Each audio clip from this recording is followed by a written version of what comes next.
Hello everybody and welcome to Roll Together RPG and to the next episode of our Chronicles of Aeodrun series. My name is Josh, I shall be your game master for tonight, and as you can see, I am joined by a rather lovely person who's playing a somewhat lovely character. Yeah, maybe? Guys, you've watched it up to this point. There are layers upon magic shenanigans upon layers, upon history of trauma and brainwashing upon layers of magic shenanigans upon layers. A very big onion. Super onion. Really Super bitter. oniony. Yeah. Anyway, hello Talia, say hello. Hi, And who are you playing today? I am playing Xenia. Ah, Really good girl. some of you might be scratching your heads at that after watching some of the other one-on-ones, but we will get to it. Anyway, before we dive into tonight's session, we have a couple of sponsors and supporters that we'd like to thank. We are proud to be sponsored by Phoenix Dice. You can go to phoenixdice.com to get yourself some clickety-clack math rocks, including some limited edition Roll Together dice, which I have right here. And if you use the code Roll Together, all caps, at checkout, you can get yourself 25% off of your purchase. We are also proud to be supported by Idol Champions of Forgotten Realms. If you type in exclamation point code into chat right now, you'll get yourself a code for a free Electrum chest, which you can use to get items to power up your heroes as you collect them and battle through waves of monsters for free on various different devices, including fridges and freezers and microwaves, if you have the smart kind. We are also proud to be supported by Homie and the Dude. They are a TTRPG group that make various different supplement books, not just for D&D, but for all kinds of different types of TTRPGs. They've got The Wandering Tavern and Scorched Basin, and if you want to check them out, you can follow the links in the chat or in the description below, and you can see if they have any other Kickstarters going on at this point. And if you're interested in buying any of their stuff, if you type in Roll Together, all caps at checkout, you can get 10% off of your purchase. Massive thank you to the D20 Club Dice Heads and other tiers on Patreon. They are fantastic, they are the best. You can join them from as little as one of your local currency per month, or one goat, which must be sent to Roll Together HQ because the kobolds need the goat, by following all of the links in chat or in the description below. Speaking of the description below, if you are watching us on YouTube, please do consider liking this video, subscribing to the channel and commenting down below, because it helps the algorithm tell us what you like so we know what to make more of for you.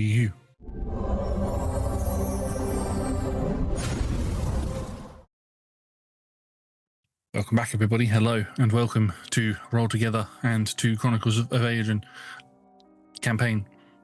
I didn't know how to start this, so I just started doing the intro all over again, but anyway. Let us remind you, actually Josh, remind the audience what I have been up to lately. Yes, War Master, I shall. Visenia. We'll give you a brief history of who Visenia is. Visenia started life as a lowly peasant, as it were, in the city of Catanok, the Imperium, and after some trials and tribulations managed to work her way up to the rank of Horseman of Death, one of the highest ranks within the Imperium itself, having been infused with Aether and trained to military mastery. There were some cracks that were beginning to form, though, as the young innocent Visenia began to sort of creep through, and during a mission to the mainland to help lead an invasion, Visenia not so much turned on the Imperium, but more on her brother, Iris, the Horseman of War, and fled the Imperium, or the Imperial camps on the mainland, with a small catfolk child called Sunny, after watching her parents seemingly get killed.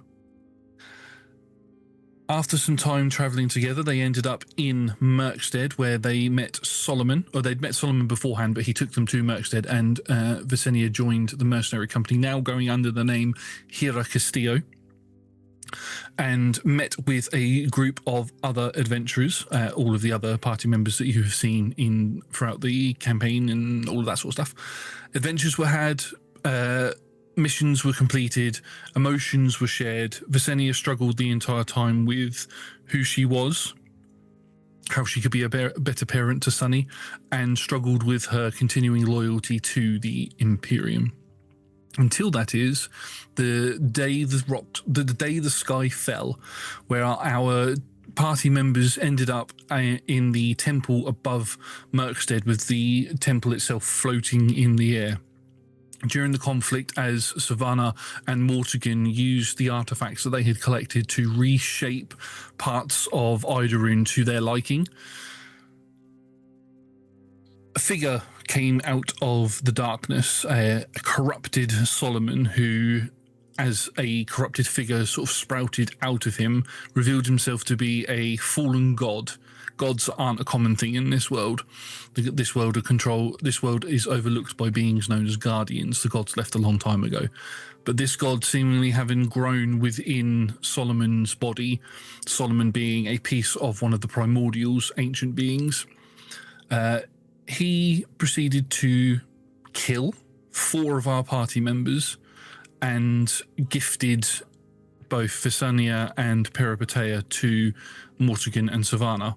As the rocks fell out of, as the temple exploded with the awakening of Bahamut, the primordial dragon, Mortigan grabbed Visania's arm and teleported the pair of them out back to the city of Catanok, back to their home within the Imperium. Being kept in a prison cell for an undisclosed amount of time, Visania was taken to Mortigan and a crown was placed on her head.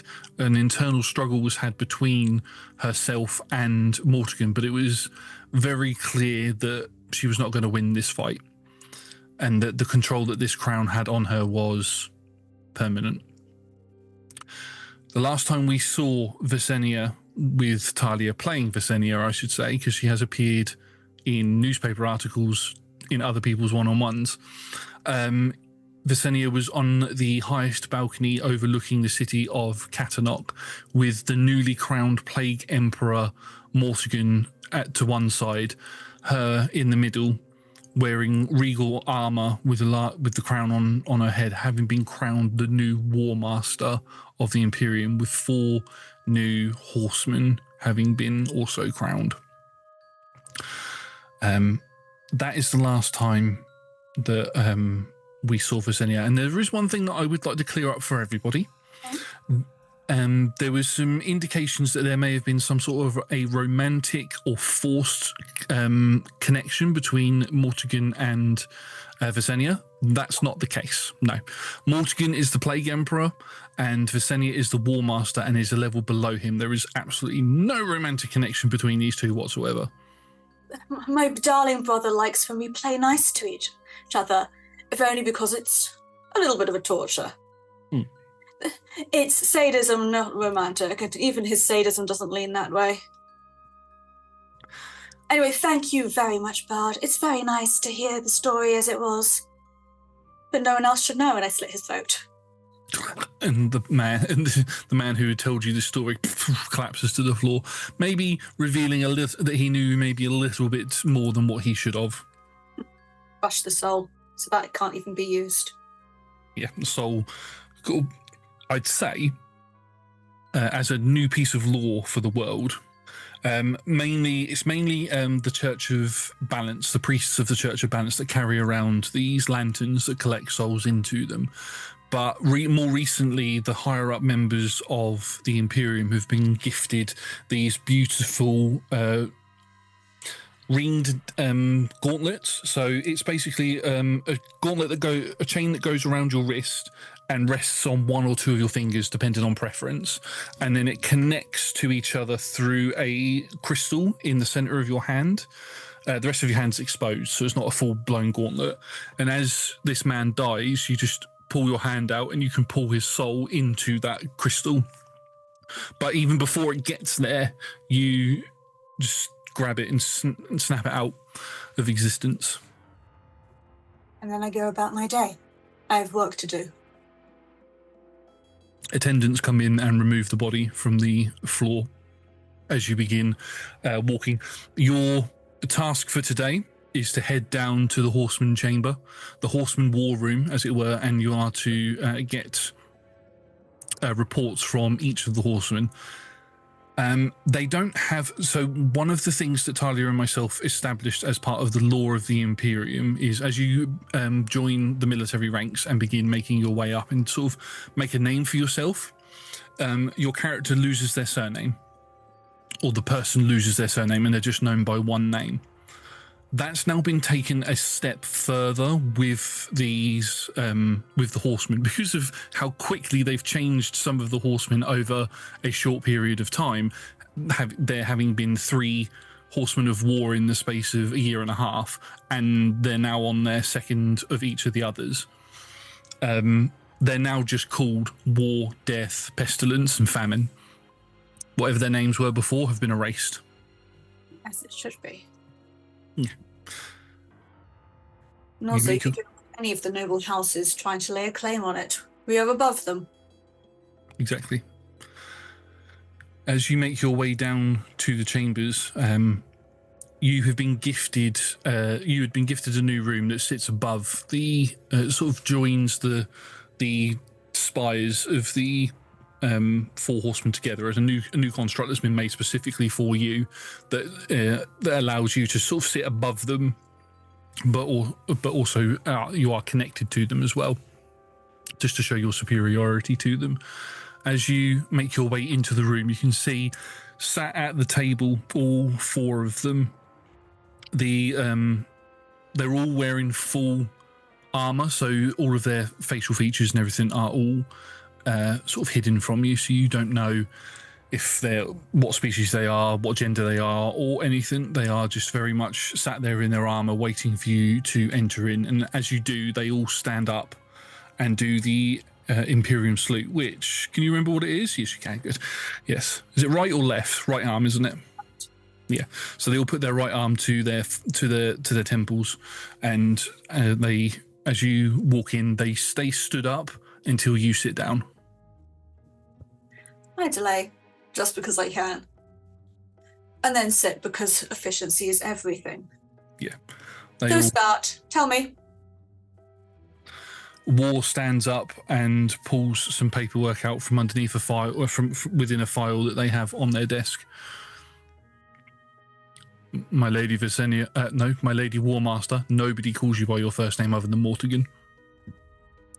My Lady Warmaster, we have had reports that some rebels have been captured down in the dock quarter and have been moved to the prison section. We have further reports that more rebels have been seen in the peasant quarters and also in the merchant quarter. We are in the process of weeding them out, but they are evolving to the tactics that we use. And Yes, I came here to hear stories of your success, not your failure. I am sorry, my lady. What are you going to do about the situation? We are going to send more troops. We're going to put... this is Josh thinking. This isn't a break between him thinking. This is Josh thinking. We are going to put them. We'll put each of the quarters under curfew, and we are going to do house-to-house searches and look for these rebels, and we'll bring them all to justice and bring them to be to see the Emperor's eternal light. Yes. Give rewards to those who have bravely gone against their neighbor to share this information with us. And then burn the ones who sought to hide them. As you wish. Would you, the ones that we burn, would you want their souls collected? Use your initiative. Yes, my lady. And he sits down. Famine is the next one that stands up and looks, doesn't look over to you, but again pulls paperwork out of a file. Our what's the word? Our conquest of the main continent of Idorune has proved very has provided much resources. We have been able to establish new farms and integrate the former peoples of both the Empire and the Kingdom of Aslora into our fold, and we are bringing more and more produce and foods and grains back to our people. The new land that has arisen out of the sea to make our city larger, or the land that our city sits on larger, is also currently being cultivated, and we have, however, come across a slight issue when getting close to the tower that is sitting at the base of this new land that we own. None of our spellcasters can break the enchantments that are around it. We are currently studying further ways to get into it, but it is proving to be magic far more ancient than any of us realize.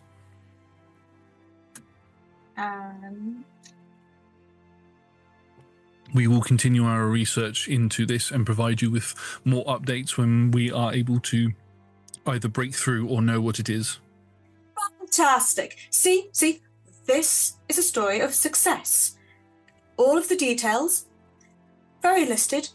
They describe a problem, but also a specific plan of their own initiative on how to address and solve that problem. Well done. They bow to you and then sit down, and you can see that War has looked over towards them. Can't tell what their facial expression is or anything towards them, but they just stare at them for a moment as Pestilence stands up. Our people... illness is spreading throughout the city currently. We have many who have died to a recent outbreak of a variation of a cold, variation of flu, unable to get any medical treatments to them. It has, however, brought great numbers of souls into the fold for service to our Emperor. I would also like to report that the construction of our... Josh is losing himself here. Construction with the Soul Forged is proceeding along nicely. We have a few new models that we are going to be testing out. We have the basic battle model. We have the basic service model. We are testing out some more scout-based models, lighter on their feet and able to scout ahead for our armies when it comes to the small resistances that we are seeing still on the main continent of Idorune. Those tests are proving to be working excellently. Oh, I love to hear that. This is an excellent project. In terms of the deaths, the souls are everlasting, but of limited supply if we do not keep the mortal body in some sort of shape to produce more. Have one of your teams set up research into this, magical aid if need be, limited clinics, make them work for it, make them prove their worth, and then help grant healing, in a way, to those who demonstrate our good faith. Then, deepening the loyalty and ensuring more bodies for that peasantry. As Pestilence goes to sit down, Death stands up before, sort of out of character to the others, almost in response to what you've just said. We have started a new chain of experiments when it comes to death and souls, and we have now established a new ability to extract a portion of a person's soul when they are in the throes of death. It generates a slightly less power. The soul is slightly less powerful than what it was if we were to take the full soul, but what is placed back within the body is able to then regrow, and we can then reharvest that soul again. Efficiency.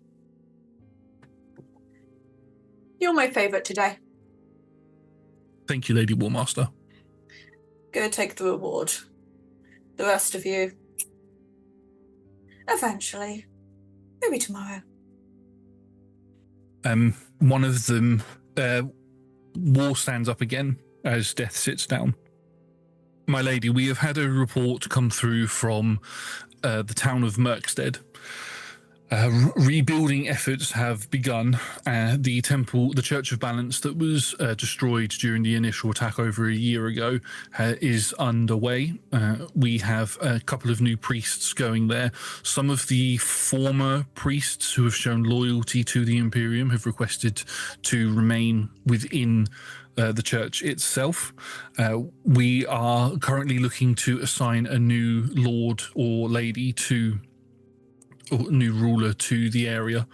The noble houses of Ostragos have kept to their word and have not tried to spread themselves out into Ashlor and have kept themselves to Ostragos. We have a firm grip on them.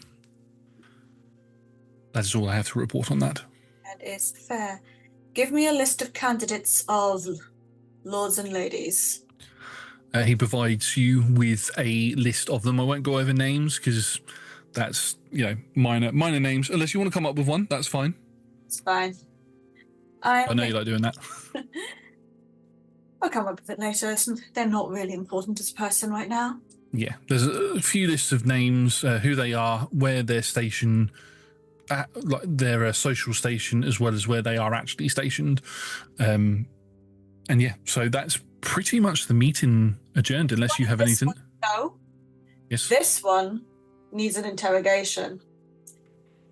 These 5, shortlist them, investigate them. They have potential. Yes, my lady. We will get on that straight away. And all 4 of them stand up and they salute at you and they stay stood at that position until you leave the room. Good work. As you walk out and the doors close, you don't see what happens with them as the doors are now closed, and you are able to.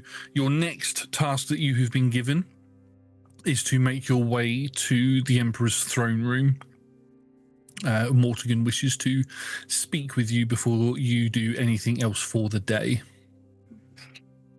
You make your way there. This is the Emperor's Palace is in a different place to Mortigan's. I believe we established before that it was a part of the Horseman Tower, but now it's been separated with Mortigan rising to power, and he has his own palace. Now that the city is able to expand a little bit more, a new palace was erected for him. So you're able to make your way down. It's still sort of in the grounds of the tower that is the Horseman Tower. So you make your way to the palace and into the throne room where Mortigan is sat on the throne. He's changed a little bit in the past year. Instead of having all of this heavy machinery, respirators and all of this sort of stuff on him with this big pack on his back, the pack itself has been condensed down into a small device that sits on his chest, which then extends upwards to a face respirator. Think Darth Vader, but without all of the black leather armor on, just his front chest piece and that face mask. Morty, brother dearest, you look well. How can I help? Sister, it's good to see you.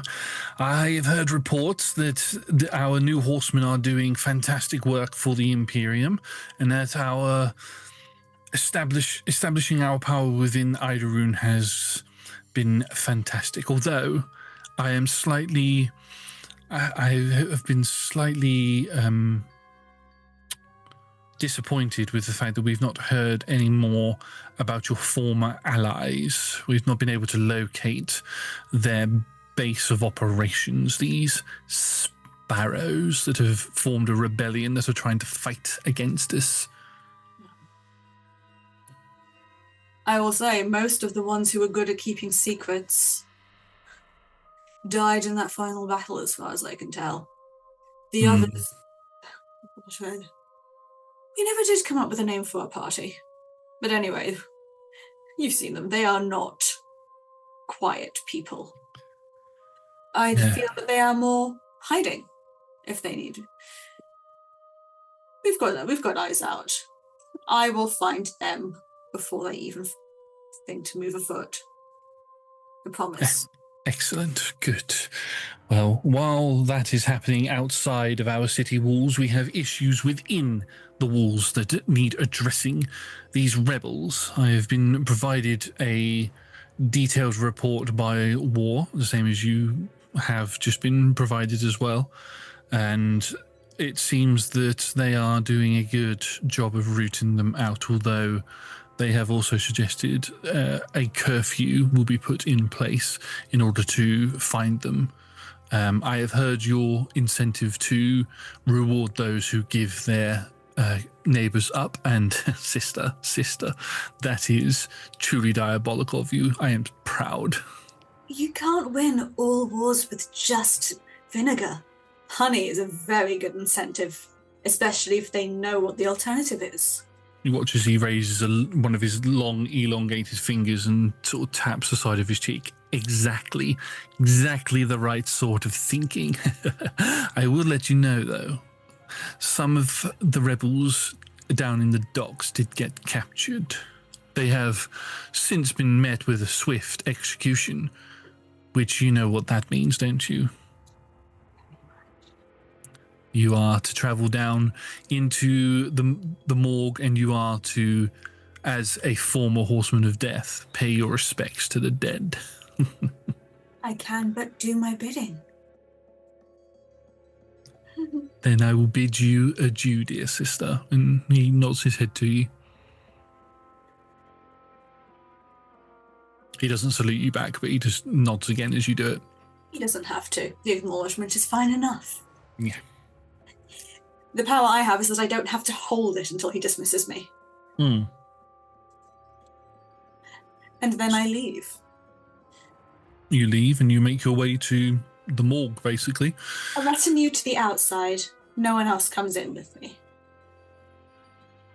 The attendant who's there nods towards you as you walk in, and as you walk in, it is very much that sort of like hospital sort of look, where it's plain white walls that descend down, and there's rooms with various different people laying on slabs, people who have died either through illness or through execution for not following rules or for being a rebel.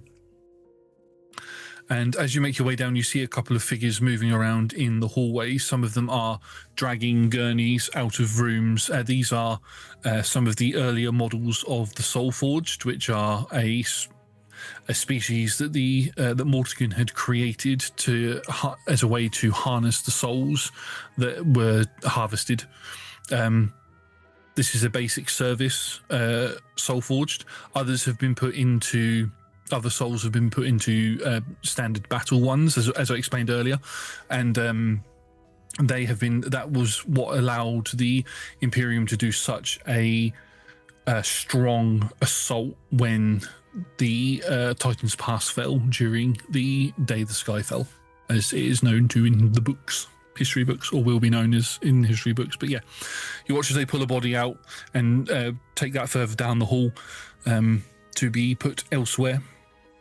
When it comes to, and you would have read more detailed reports sort of while walking and stuff, especially the ones from Death, where Death says about harvesting souls, taking only a part of the soul and then putting it back and letting that person go off.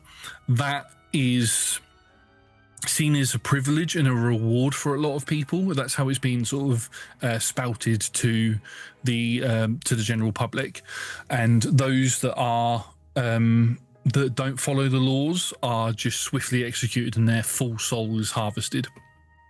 There was discussions about setting up like a soul farm where they just have people there, but one, there isn't the space, and two, even though the Imperium is all powerful, they feel, Mortigan specifically feels that if people were to find out about it, even he's worried that the backlash that he'd get from the people would be too much.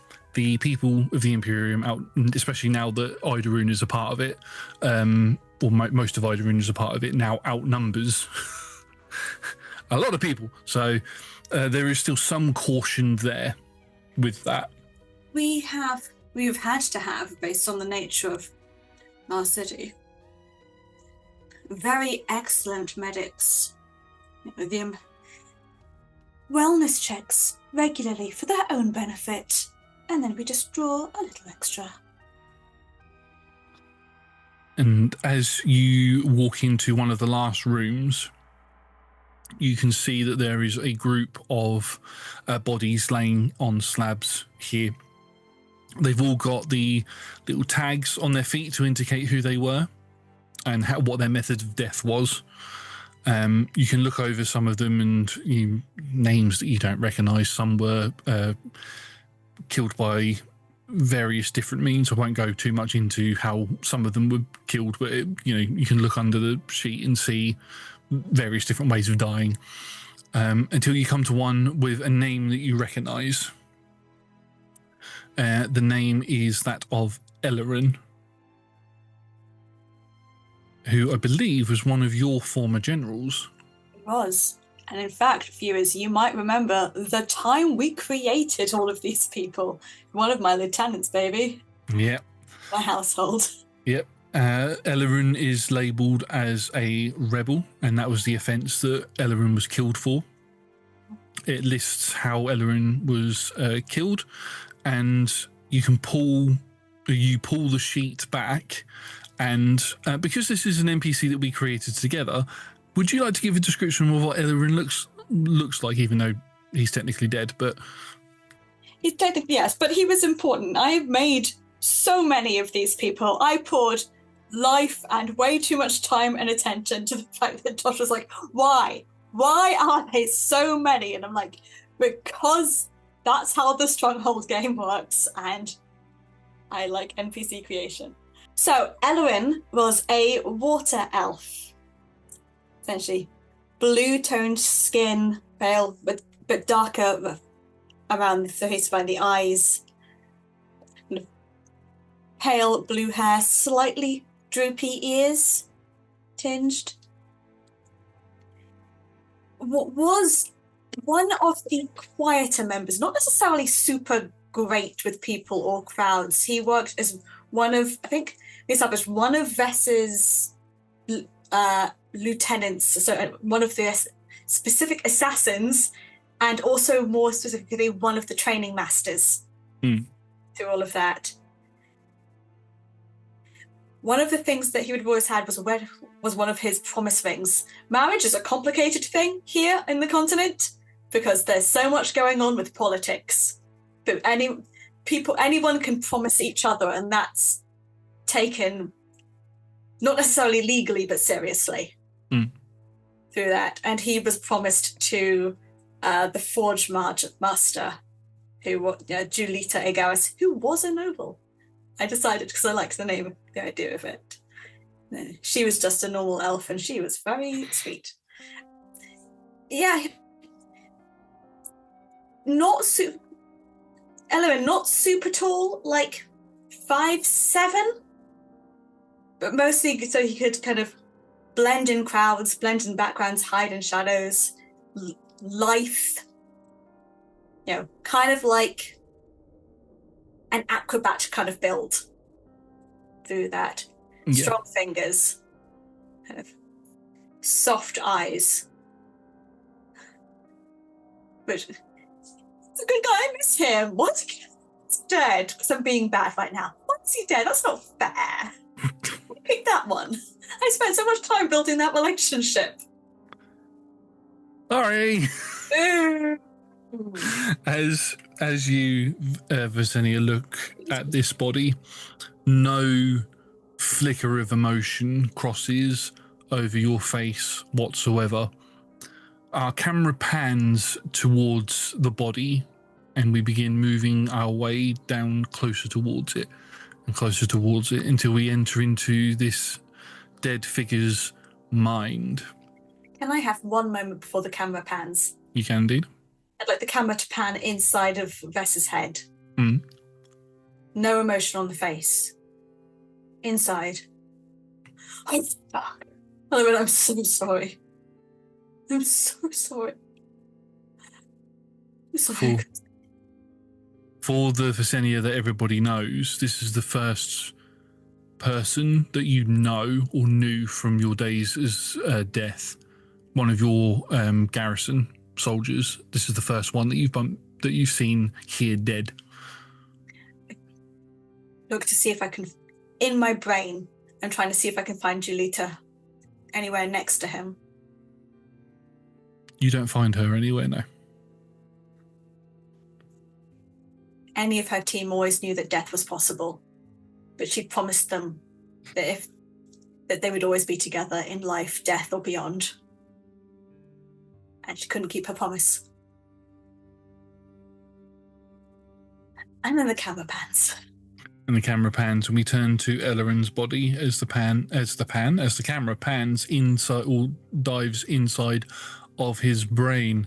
And this is where we're going to do a fuzzy little thing as Talia is no longer Visenya. So I don't know if you want to remove the horns or not, but it's up to you. Oh, I'm going to pause. We're going to pause, and in 3 seconds, we're going to pretend that there's some Actually, wait, no. Title screen.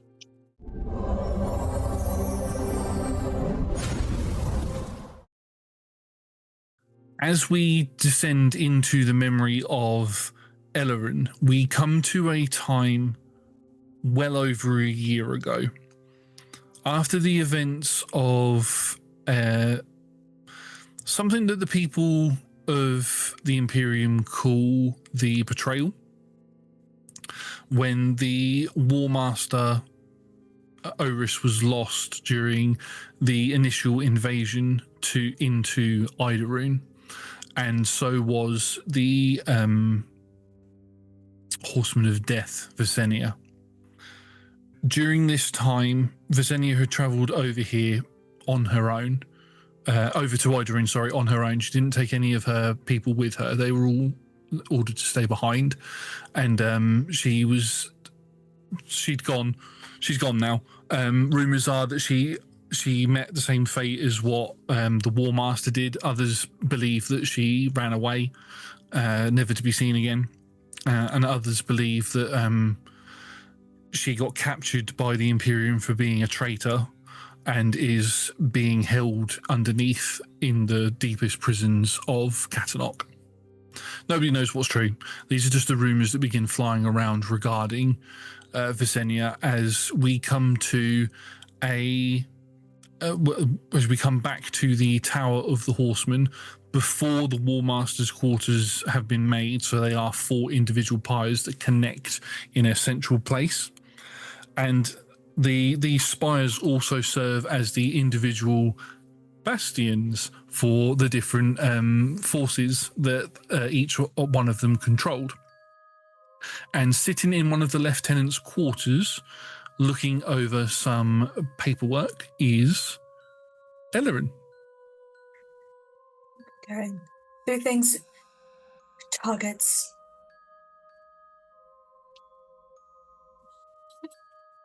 Why am I looking at paperwork? Because someone's got to. I look at some of the soldiers and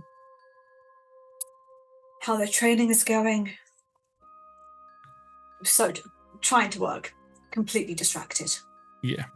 You hear a knock on the door.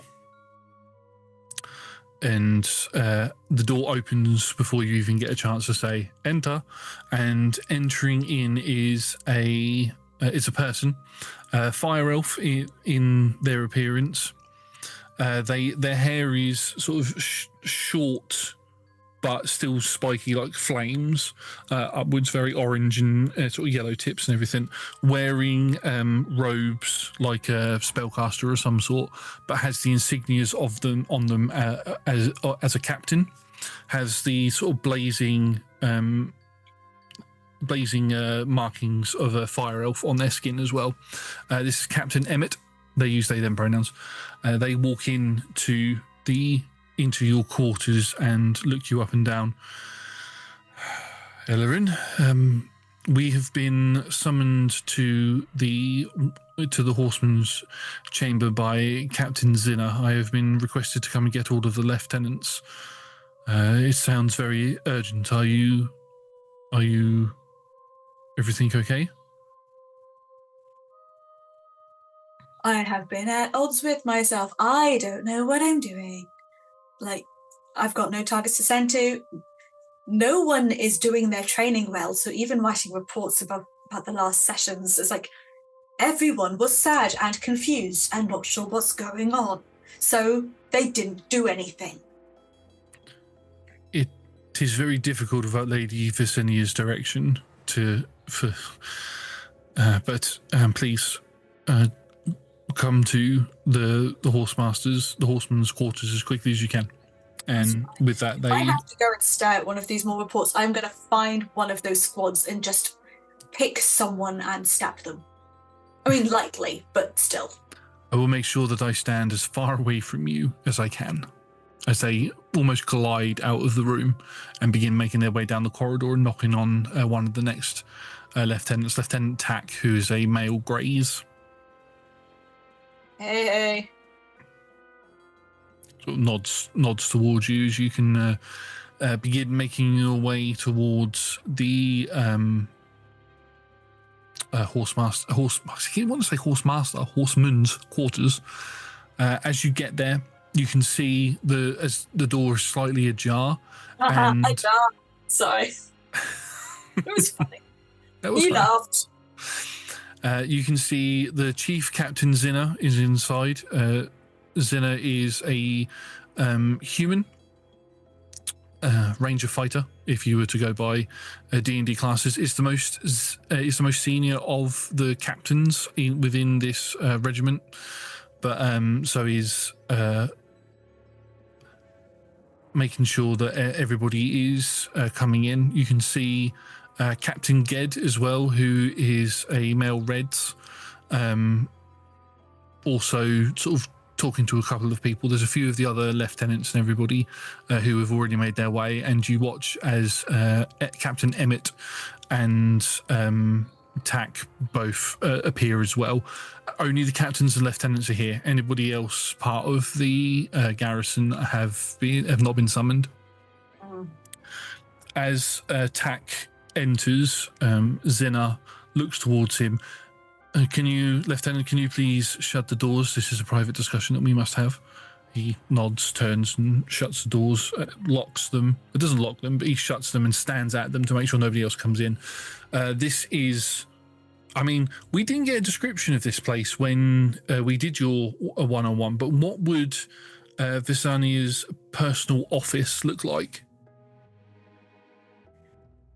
I think there's 2 layers to the office.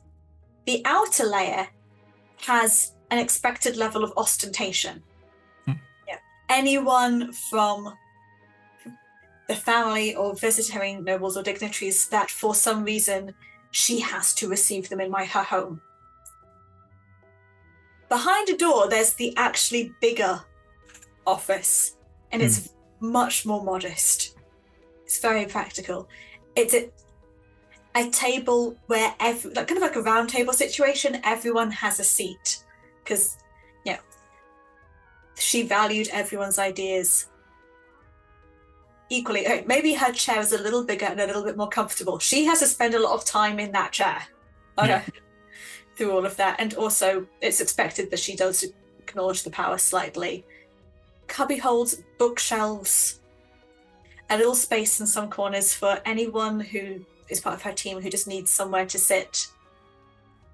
There's a little kind of resting nook. It's become warped now, but the idea that you treat your people well and they do good for you was always at the core. Yeah. And that's it. And a few paintings, pictures, things of support. But it's not Spartan by any means, but it's sensible. Yeah. So Captain Zinna has pulled everybody into the larger of the office, not the fancy one, but the inner one, and has gestured for everybody to sit around the table. Also inbuilt listening and security systems, magicked in by the lieutenants and the captains, so that there is privacy and secrecy and security here. Yeah, so nobody can listen in on you. Everybody sits down, and the only seat that isn't taken is obviously Visenia's seat. And Captain Zinna stays stood up while everybody sits down, and then looks over each of you with a very solemn expression on her face. It has been almost a week since Our Lady Visenya has disappeared on the main continent of Idorune. We have not been able to get any leads or indication as to whether she died or not. We have had confirmation that at least a fragment of armor from Warmaster Oris has been recovered, although his body has not been suspected that he was consumed by drowners, maybe. But his death has been made official and he has been laid to rest. What was salvaged has been laid to rest. There are lots of rumours going around at the moment that Lady Visenya was, or became in those last hours over there, a traitor. Some say that she'd sided with the Dimigan natives and was trying to help the village that we were trying to attack to escape. There is no proof of any of this, but it is something that is being spread. With that in mind, Morsigan has approached the Emperor in his ill health and has advised that our barracks be not the building, but us ourselves, instead of us moving around without leadership, that we are to be splintered off and absorbed into the remaining horsemen's homes, into their garrisons. Sorry. No. I am sorry, Lieutenant, but that is the request of the Horsemen of Pestilence. Look, they'll split with me and Juju up and they'll put me in the... I don't want to go to Fallon. She terrifies me. I do not know if Lady Feldra is still within the city walls at the moment. She's been gone for some time, and there have been no reports of where she is. Okay, so sorry, I know I'm speaking out of turn, Chief Captain, but like that's kind of my job. It's if 3 of them are missing, why is it just ours that's being cast for dispersion? There is an initiation being done for a new new horseman of war. Interviews have been had for someone to replace Lady Visenya, but finding somebody with her unique set of skills is proving more difficult. So we are to be splintered off into the other barracks and regiments for the time being, and then when the time is right, when this new Horseman of Death is put into power, then they will claim maybe not all of us will come back, but some of us will come back under the new banner of death. It's just so we're not sitting idly by at the moment. That's what we're doing at the moment. I've other than the little bit of training I've done with the new recruits that we took on before Lady Visenya went away, I've not been called to any of the War Council meetings. I've not had any discussions with any people within the city about anything that's going on. The Church of Balance, the priests who we speak to quite a lot with the nature of our work and everything, even they have distanced themselves from us. So I do not know if this is partly due to the fact that a lot of people are deeming Visenya as a traitor. I hope not, but I also believe that may have a big impact on what happens with us in the future. I'm just gonna stare at... I'm gonna look at her and then try and stare at the others to get them to... I'm gonna stare at Captain Ged. Ged's... I mean, he's not always sensible, but he's caring. Just... Ged sort of leans forward a little bit, and strokes his non-bearded chin. Elodie has a very good point. Why is it we are being punished for a false claim made against our lady? But surely there is something we must be able to do. Maybe, surely we can continue our training and the work that Lady Visenya left us before she left, and then once the new Horseman of Death has been put into place, we can just continue to work under them. Zinna still stood up this entire time she said this. She looks towards you and then towards Ged. The allegations against Visenya are, or the voices that are voicing this against her are powerful voices.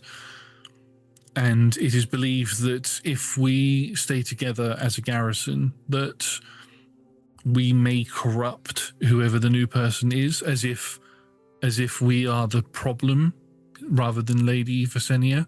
Not that Lady Visenya was the problem, but part of the problem, as it were. So splitting us up and seeing if we are traitors, killing us if we do prove ourselves disloyal to our emperor. It's just something that unfortunately we're gonna have to deal with. Ged looks towards you and sort of raises his eyebrows in apology towards you. So yeah, having a look at the other training masters, trying to work out why I have been nominated as the one doing the talking. They sort of sit there with their arms crossed. Lieutenant Commander Ashwin doesn't look very pleased at this entire conversation, but decides to remain quiet over it. Captain Emmett has sat down and is more scanning everybody's faces rather than listening to what's going on the conversation. It seems that they may have had prior knowledge of this before this meeting happened. So it seems that they're just trying to gauge how everybody else feels about it at the moment. One of the ones who spends the most time with the squads. And also out in the field on my own. So I've got it both ways. I mean, we are always ever loyal to the Imperium and the wishes of our Emperor, of course. There are people in this bastion who are here because various other circumstances would have demanded our death. I mean, not mine, but like our quartermaster. They have no reason to keep him alive. Sort of nod.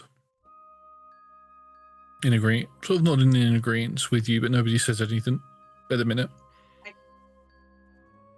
The rest of us will do what we're told, we'll honour it, but Monsignor, give us some guarantee that they'll,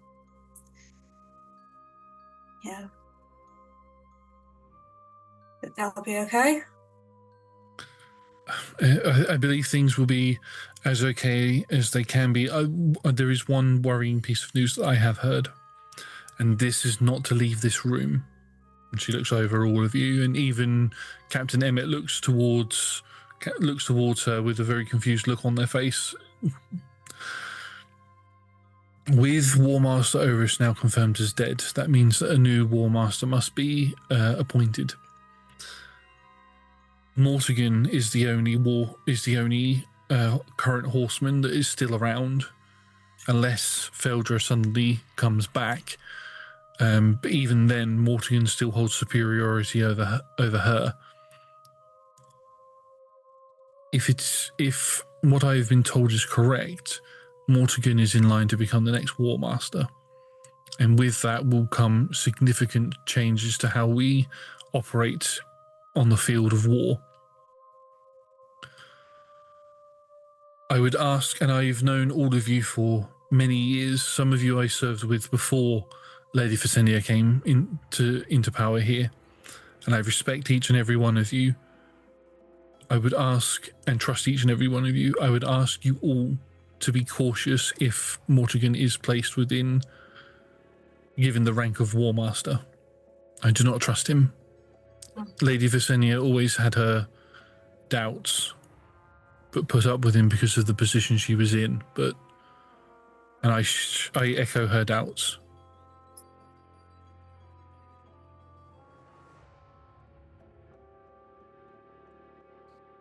I think everyone is one. Just yes, Chief Captain.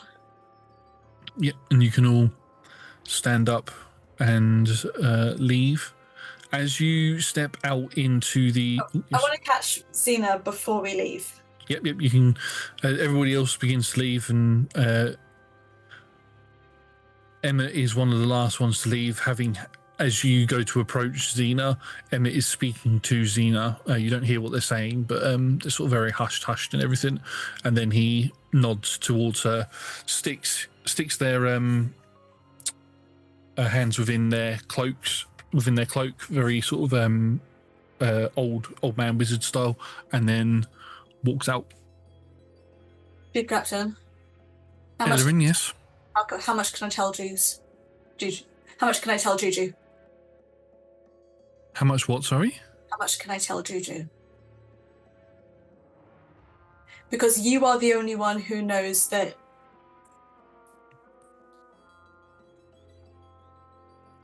why I will. And therefore I'm asking you to tell me what I can. All that we are going to tell the other members of the Bastion is that we are being assigned elsewhere. Okay. What can I tell my promised about why we might be split up? Nothing about Visenya being labelled a traitor. It is likely that she has probably already heard this, but we don't want more rumours to be spread. And although as much as I trust Jelita, we have to be cautious with who we give sensitive information to at this time. Trust Jelita. It's the Gallus part that I have trouble with sometimes. Exactly. Just be cautious, please, okay? Don't want anything to happen to you. I'm fine. I'll tell her enough, and then she won't ask anymore. And she won't go tell anyone else. And Xena, as you go to walk away, Xena says, wait a moment, please, Elodie. I don't know where it is exactly we are all being reassigned to just yet, but one thing that I would like to say to you is it has been a pleasure being your commanding officer, and I believe, and with my recommendation, wherever it is you get reassigned, I believe you should take the captain's exams. I believe you're ready for that. Hey! Thank you, babe. Thank you, Chief Captain. You're welcome. I really hope whoever I assigned you to does not tell me to kill you, because you'd kill me. And also, I would feel bad. I'm glad we've established that I am, no matter what rank you reach, I will always be superior to you. I'm very good at what I do. You are just you. Exactly. And then she walks out. Gonna find Juju. You make your way down to, now it says here that Jelita is a smith master, so would she be located in where the forge is? Yeah, she does magic smithing, baby. She's so good at this. Would you say she's quite muscular, or is it all done through magic? Oh, she's a muscle boy. Yeah. So you walk down into the sort of depths of this bastion where the forges are. And as you step in, you can see, I mean, we've sort of established that she's from a royal house. You wouldn't think so looking at it at the moment, because she's completely covered in soot as she's bashing away at some weapons that she's preparing for the new recruits that have recently joined. even though everybody's about to get split off. But yeah, she's smashing away at weapons, pieces of armor. As you walk in, you see a big smile gleam over her face. I know you've put a lot of detail into this particular character, Talia, so would you like to give the audience a description of what she looks like?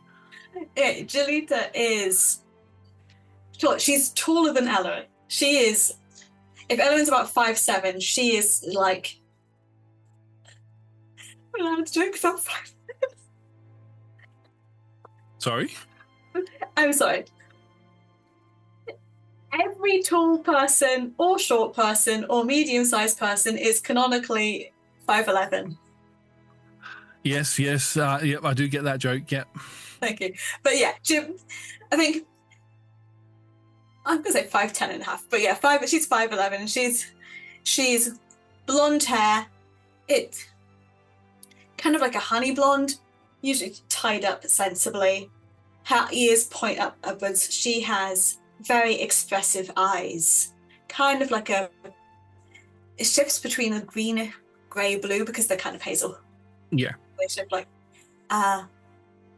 wide smile, strong, not necessarily like overly developed because she uses magic as part of her smithing, but she is still quite strong. She also looks like someone who couldn't necessarily get as shouldery muscles as she wanted to, because sometimes she has to go to family functions. Oh, right, yeah. So that, and has to fit in with the style of, it's both the showing off about her powerful position, but also you don't want to stand out too much. But that is a family choice rather than hers. Dirt under the fingernails pretty much all the time. Mm.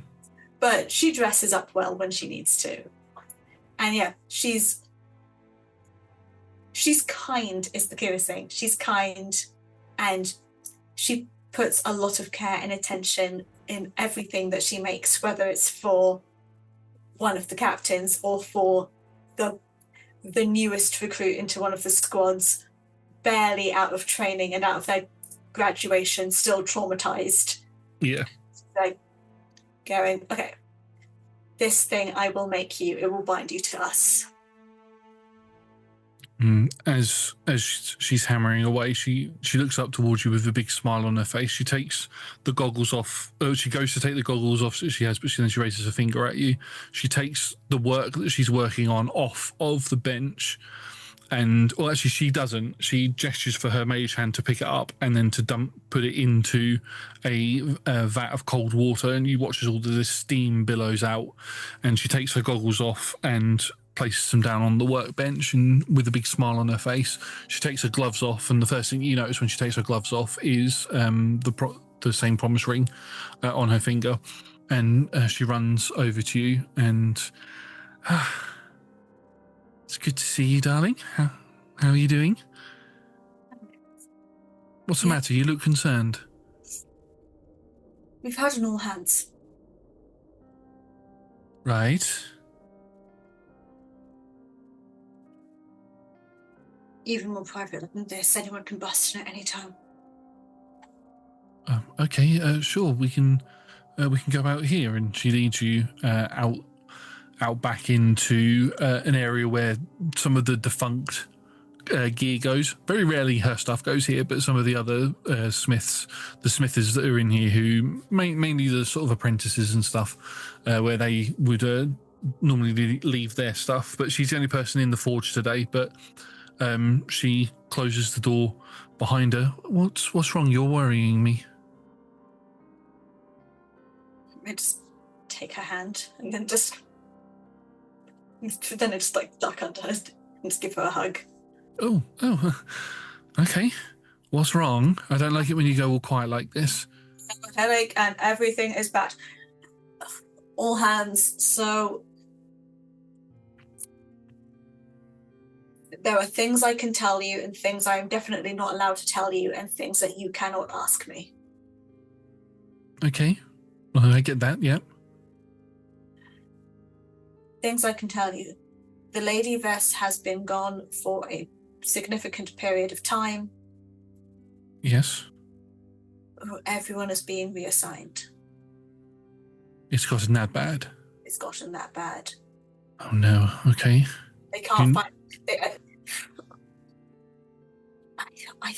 It has to be fine, because they'd have started. Even if it takes a while to find a replacement, they'd have started already. If I mean, yes, I reckon so. I'm not 100% sure how the process works, but I don't know. Even just. On the other hand, it's not been that long. It's both been that long and also not long enough. The timing is what's bothering me. yeah, no, I get that. Yeah, it's strange. They normally wait until a death has been confirmed when it comes to the lower ranks, like captains and lieutenants, and she gestures towards yourself. When they're confirmed as dead, that's when they normally look to replace people in the roles. But she's just missing, right? Just missing, as far as Guardians knows what happens, especially on that godforsaken continent. But that level of power, we'd need to make sure that there's someone in the role. But also, it's so fast. Yeah. I mean, from what Father told me, the horsemen are an age-old tradition within the military ranks. Something that the Emperor only recently chose to bring back. So Lady Visenya and the others were the first of the sort of new set of horsemen, as it were. There hasn't been a need for horsemen during wartime for many years. Definitely a lot longer than I've been alive. Which is why, maybe that's why the reassignment, again, is just keeping us from twiddling our thumbs, getting people a bit more active. Yeah. Okay. Missions still continue, and there are things to be made or to be grown or to be stabbed in the middle of the night. She laughs at that. Has there been any indication yet as to where you'll be stationed? Not yet, but Welcome back, everybody. We have had our short rest, and we are going to dive back into this session. In the first half, War Master Visenya took over for a split second as she was traveling around gaining information of what's been happening within the Imperium. Moving towards the morgue, she came across the body of one of her former lieutenants, Elodie. I should say, and I forgot to say it during that time, but as Visenya was walking down the corridor, a priest of balance did walk past holding a soul lantern. So all of the souls of the dead, all of the recently dead, had been gathered, and was leaving with that. That's a common thing that can easily be missed. So especially when you're in the morgue, but that was there as well, just to set that up. There was a brief bout of sadness, inside Visenya's head as we then moved into the mind of the deceased Elodie, and we have entered into a flashback. Not long, about a week after Visenya had disappeared during Visenya's one-on-one, the people of Visenya's bastion, her loyal soldiers, had been informed that they would be split up and reassigned to other places. There were rumours of betrayal and treason being spouted, mainly towards Visenya, but some people believe that the root cause of it may have been within the ranks of this bastion. So they're trying to split everybody up to try and figure out if there are any, especially while a new horseman of death is promoted, trained, all of that sort of stuff. We ended the session with another brief time skip of about a week as Eleran awoke next to Jalita to Chief Captain Zena knocking on the door and saying, you need to quickly come to Visania's room. Both of you making your way there when the doors were closed because it's soundproof and protected for private meetings. Zena explained to everybody that the Emperor has recently died and that a rebellion is beginning to form within the Imperium. And that is where we are going to pick up the session, as Zena has just told everybody this. What would be your reaction to hearing, what would be Eleren's reaction to hearing that the Emperor has just died? I mean, it was established earlier that we know that the Emperor was sick. Yes. For that. We knew it was going to come at some point, but that some point has been for honestly for longer than Eleren's been alive. Yeah. He has been extended. So I think it's going back to the thought of the timing. Mm. Why now? He's kept himself alive for this long. Even we knew he's going to succumb eventually, but why now? Mm. Julita has her hand over her mouth, and you can see that tears are beginning to well up in her eyes. The other captains and lieutenants that are in the room with you all looked completely shocked. This is all information.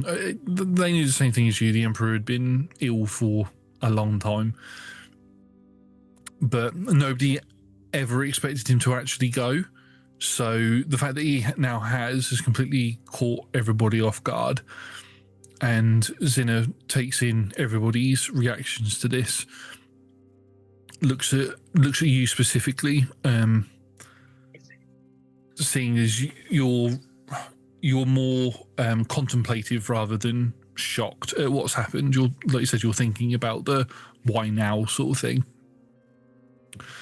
We're not sure if there is foul play involved, but Mortigan has very quickly established himself as the War Master and is taking control of everything. And I was in a meeting with some of the, actually called to a meeting with some of the other chief captains of the other garrisons, all of the other chief captains, along with, no, because along with our new new Horsemen of War. And Mortigan is planning a full-blown invasion of Idorune, not small skirmishes like we've been doing and slowly pushing and gaining new territory.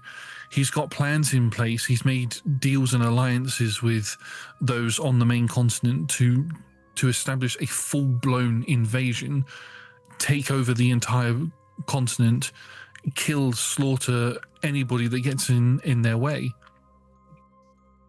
Lady Visenia would not have wanted that. Not needless death, anyway. She was always very picky about who she sent me off to.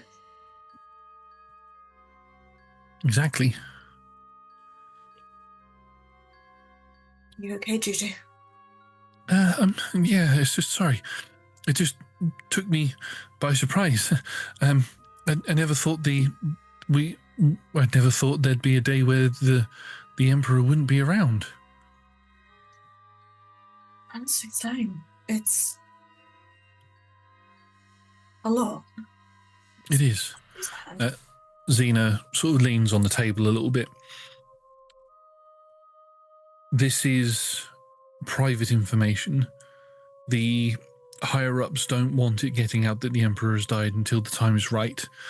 The Emperor had already, many, many years ago, stopped seeing people in public anyway, which is why a lot of the rumours of his illness getting worse and all that have been rife among the streets and things, but they don't want people to know that he's gone yet. They want to tell them when the time suits them more than when their time is right.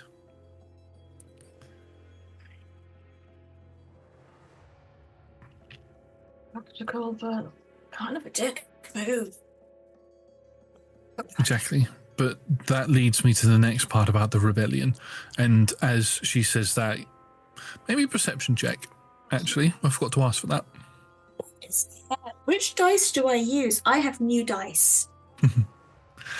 Need more dice. Need more dice. Everyone gets their own dice jar. Okay, make a choice. I've got who I've got my pretty flower dice, which are for anything to do with thinking about Jolita. Yeah.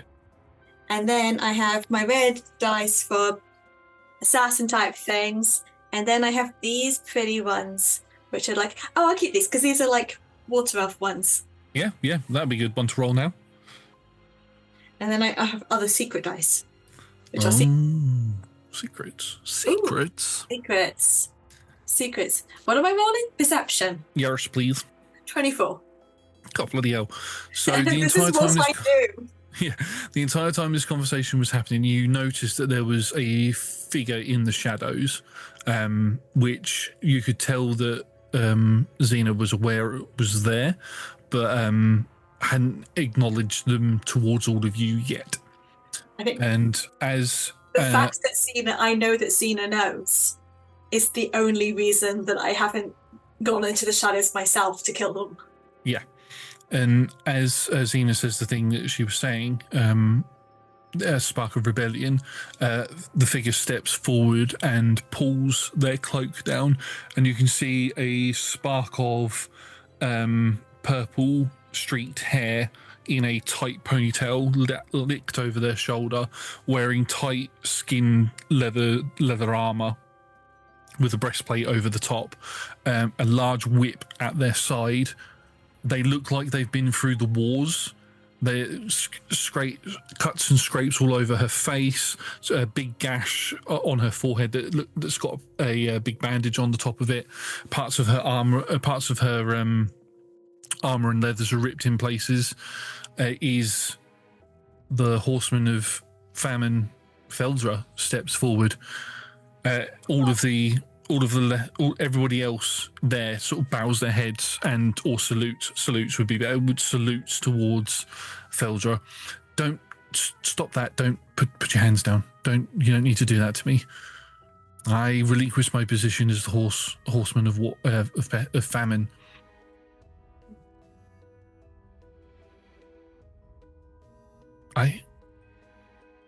Yes, you want to say something, Lieutenant? Absolutely nothing. Stealth mode. Hide. Roll me a stealth check. This woman terrifies me.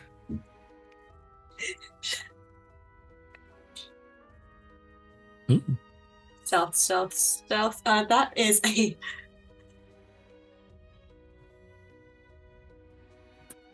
26. Oh, I rolled an 18 for a 25 on perception. I step behind Jolita. Yeah. I know that I once held a position of great import and power and fear amongst the garrison, amongst the bastions, but I do not come here as a general for you to fear. I come here as somebody seeking aid. I have been cast out by Mortigan. I left on a mission with a number of my own troop, and they tried to kill me. I was able to get away from them and make my way back here, but all of my bastion are dead. Sister Visania spoke highly of all of you and trusted each and every one of you in this room. Sort of stays on Jolita for a moment, realizing that she doesn't hold a rank here, but carries on with the conversation. I know that she trusted each and every one of you in here, and I was hoping I could incite your aid. I have some information that I'd like to share with all of you. Lady Visania is alive. I discovered this before I was ambushed. I know that she is on the continent of Idorune, and she is within the kingdom of Ashlora. I know she's had some interactions with a group known as the Reavers. They're a bandit group that run around the kingdom now that there's no royal family. Her exact location, I was still trying to pinpoint when I was attacked. I was on my way there. I was on my way to the city of Ostragos to begin my investigations, but I was attacked before I got there. Mortigan seeks to attack, from what Captain Xena here has told me. Mortigan looks to attack the entire Dimigan, the entire Dimigan Empire and the Kingdom of Ashlora in one fell swoop. I have no idea how he intends to do that with the defenses that they have up, but I have seen plans for a new creation that he has made, something that he calls a soul forged. The souls that are harvested from our dead that we use to, people who are put into eternal service to the Emperor, they will be used to funnel these new creations, these new machines of war and of service. There are plans in place. I recently snuck into his offices and dug them out. The current soldiers that we have, he looks to mutate them, infuse them with a spark of what makes us horsemen. Not full power, but enough to mutate you beyond recognition. And any of the civilians who break the law or rebel or anything like that are stripped of their souls, and their souls are placed within these soul forged. I, for one, now that the Emperor is dead, cannot stand for that, and I need to stand up against it while I still have my power. Brutal question. How is that any different from the reaping of souls that already happens as I come up with the shadows? She nods towards you with a sign of respect for stepping forward, because the other captains and lieutenants are a bit taken aback by the sort of talk of rebellion. The only reason I am is because Julie is holding my hand very, very tightly. Yeah, she's squeezing it quite tightly. The difference before was that, yes, we have always harvested the souls of those who die, but we've never seeked to go out and actively mass kill our own people in order to funnel this. If somebody was on the brink of death, then we would help them along. The Church of Balance has always been good for that. If they are able to save their lives, then they'll save their lives and they'll go on to live even greater lives. But what Mortigan is planning is inhumane.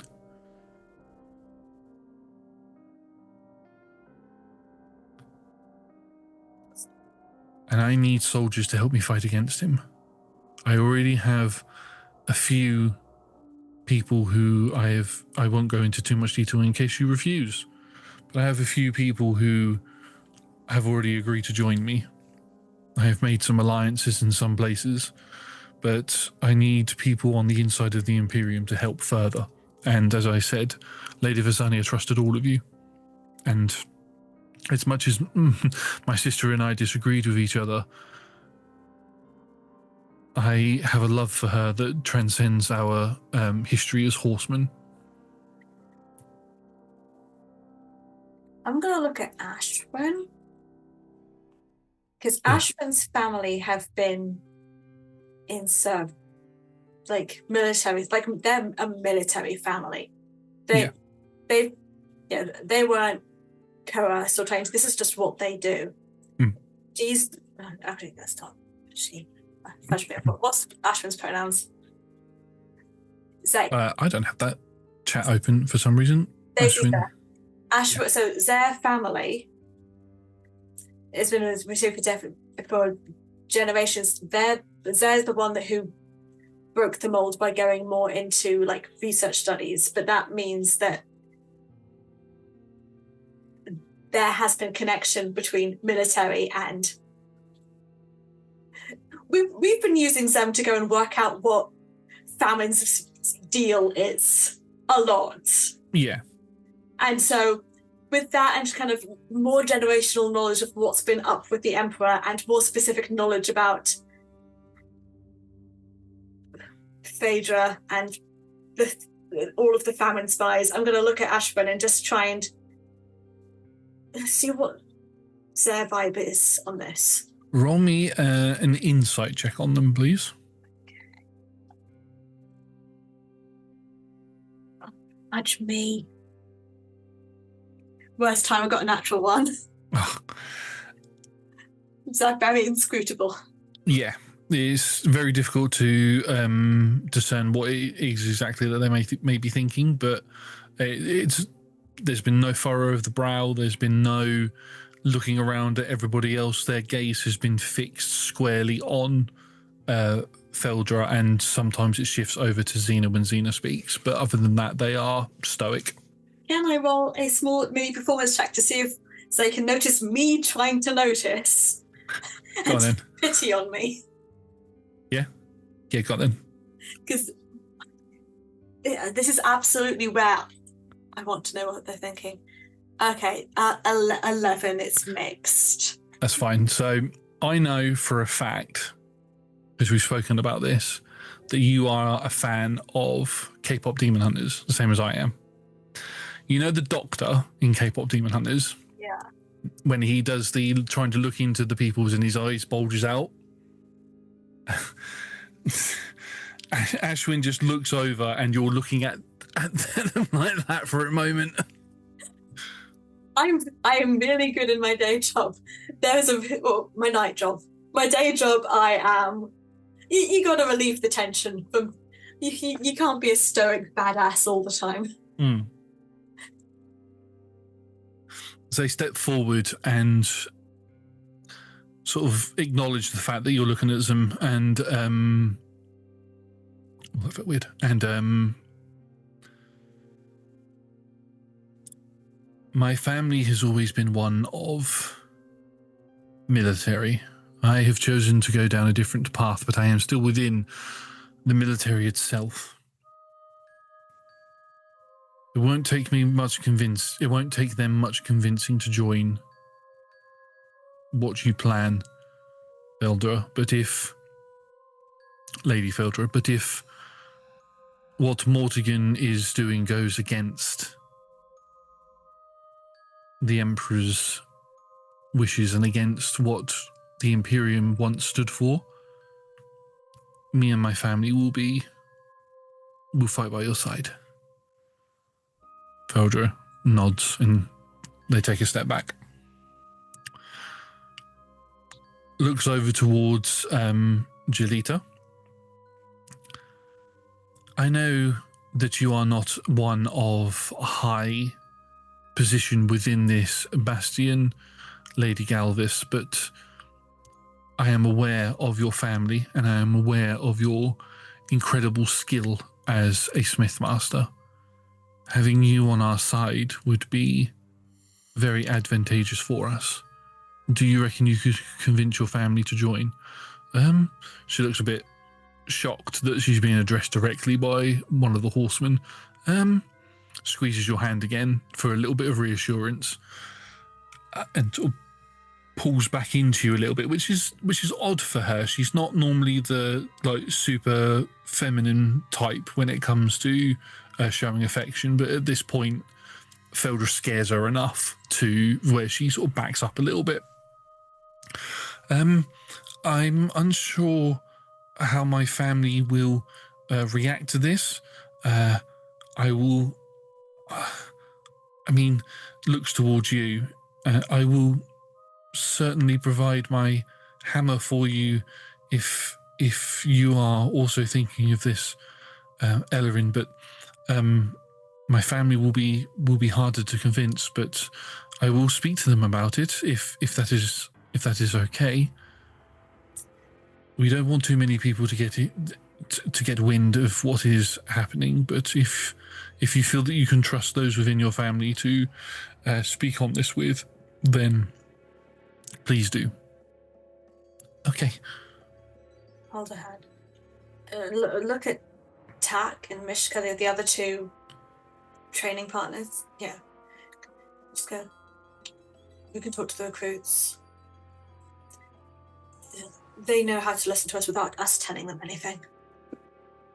They both nod towards you. Yeah. Get some of the sergeant, Sergeant Mishka involved as well. I'm going to be completely honest with all of you. This is Tak speaking. To be completely honest with all of you, we are all loyal to Visenya. We do not believe any of the rumors of her being a traitor, but I don't know about anybody else, but I feel that what Mortigan is trying to do is treason to our own Imperium, to our own creed. You don't do that to your own people. You don't even do that to your enemies. There may be a fine line that we as an Imperium sometimes cross, and I know that a lot of the people on the outside have a strained view on us and how we practice things. But I draw the line at what Mortigan is doing, and as will the other troops. If it's a rebellion that you want, Feldra, it is a rebellion that you shall have. A few of the others sort of give us like, yay. Even though they're in a soundproof room, they don't really want to be too loud.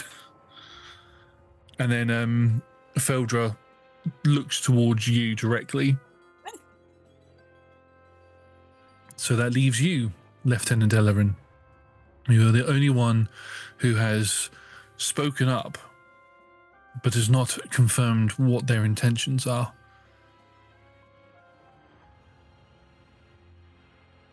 I mean, mostly I just go where I get told and kill people. I am happy to continue. Here's the thing. The Lady Visenya gave me targets.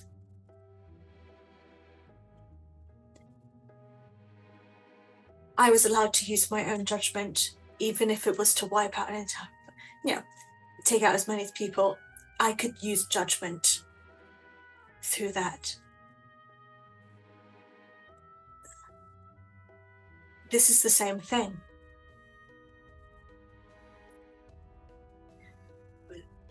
This is the glory of the Imperium is that's literally our duty. This is not. I don't like making speeches. Yeah, I'm in, sure. Good, I was concerned for a moment there. It seemed like you were going to swing the other way. I mean, I thought I was in when I started just glaring at people to go and do the talking so I could just go, woo, yes. And then you looked at me and I'm really sorry, you super intimidate me. If that is the case, if that is all of your intentions, then we must leave here. I have a base of operations,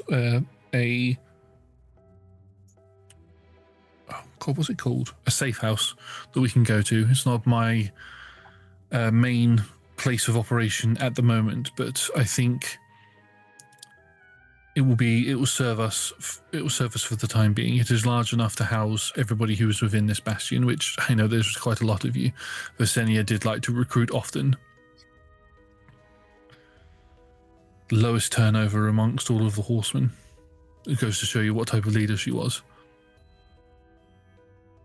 Like a restless death. I admire her. Anyway, I will give you the location. Go about talking to the other members of this bastion. Go about speaking with potential allies, looking towards Shalita when saying this. We won't come out in full force. Small exchanges here and there, small skirmishes, small acts of kindness towards our people to save them from what Mortigan has planned. But We will eventually build, and this will become a full-scale invasion. Not invasion, rebellion, sorry. Sort of nods towards all of you.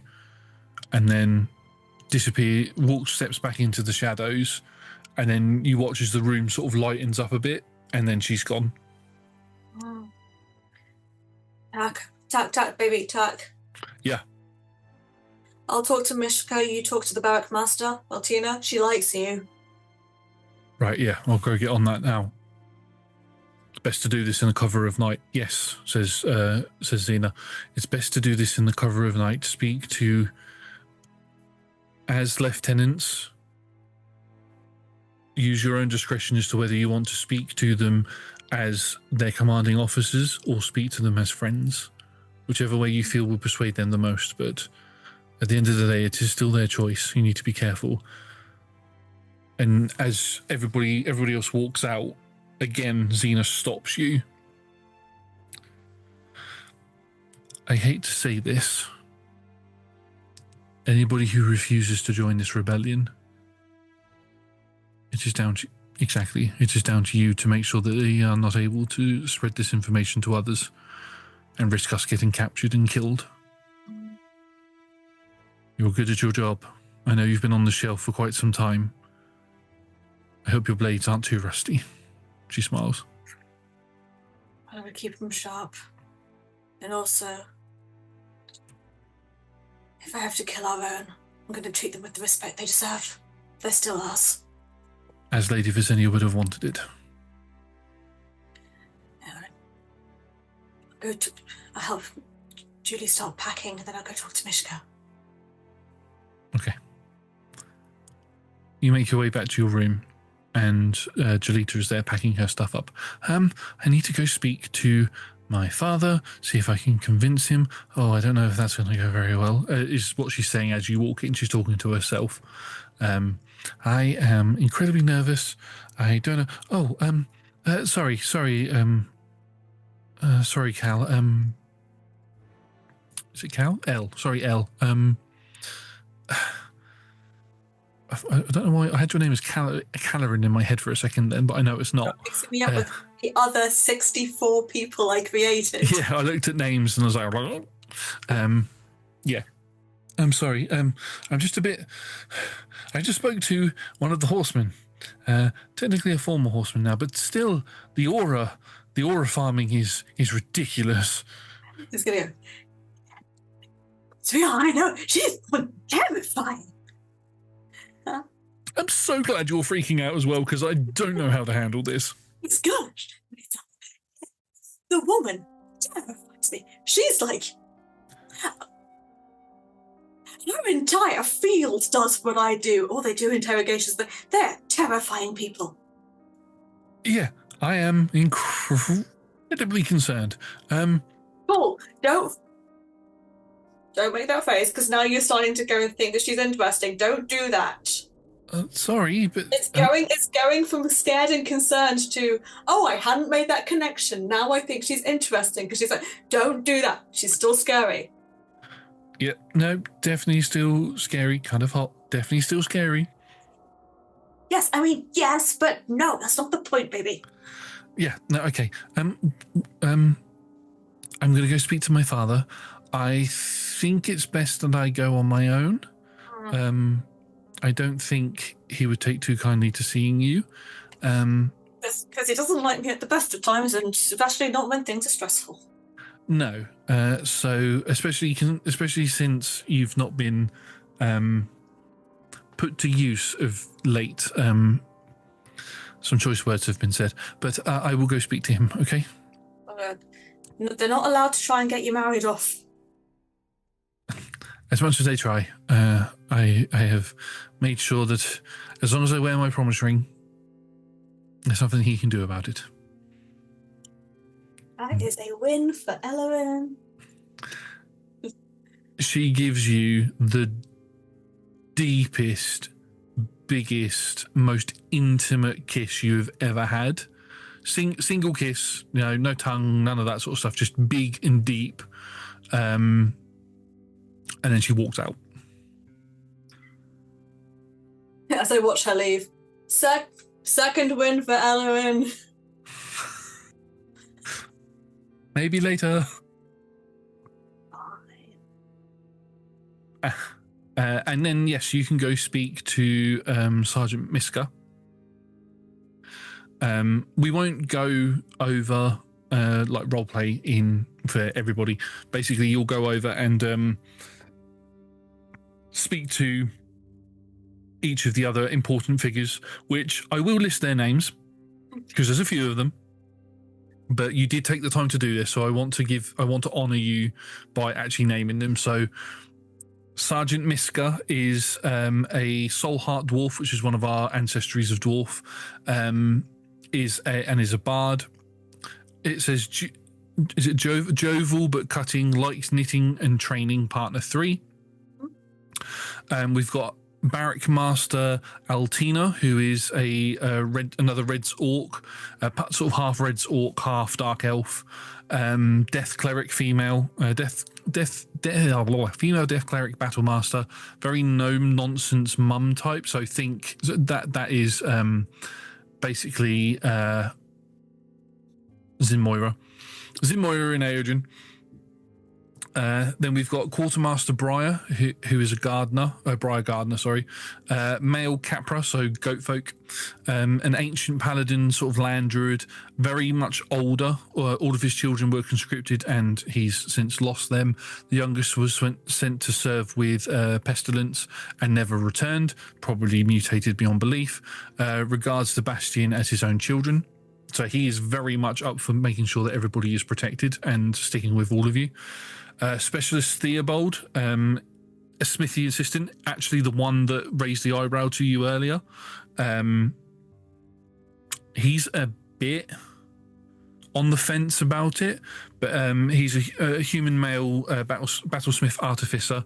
He's a lot younger, loves a good dwarvish drinking song, lost his family to the mines, has a small crush on Captain Ged. We sent him to talk to him.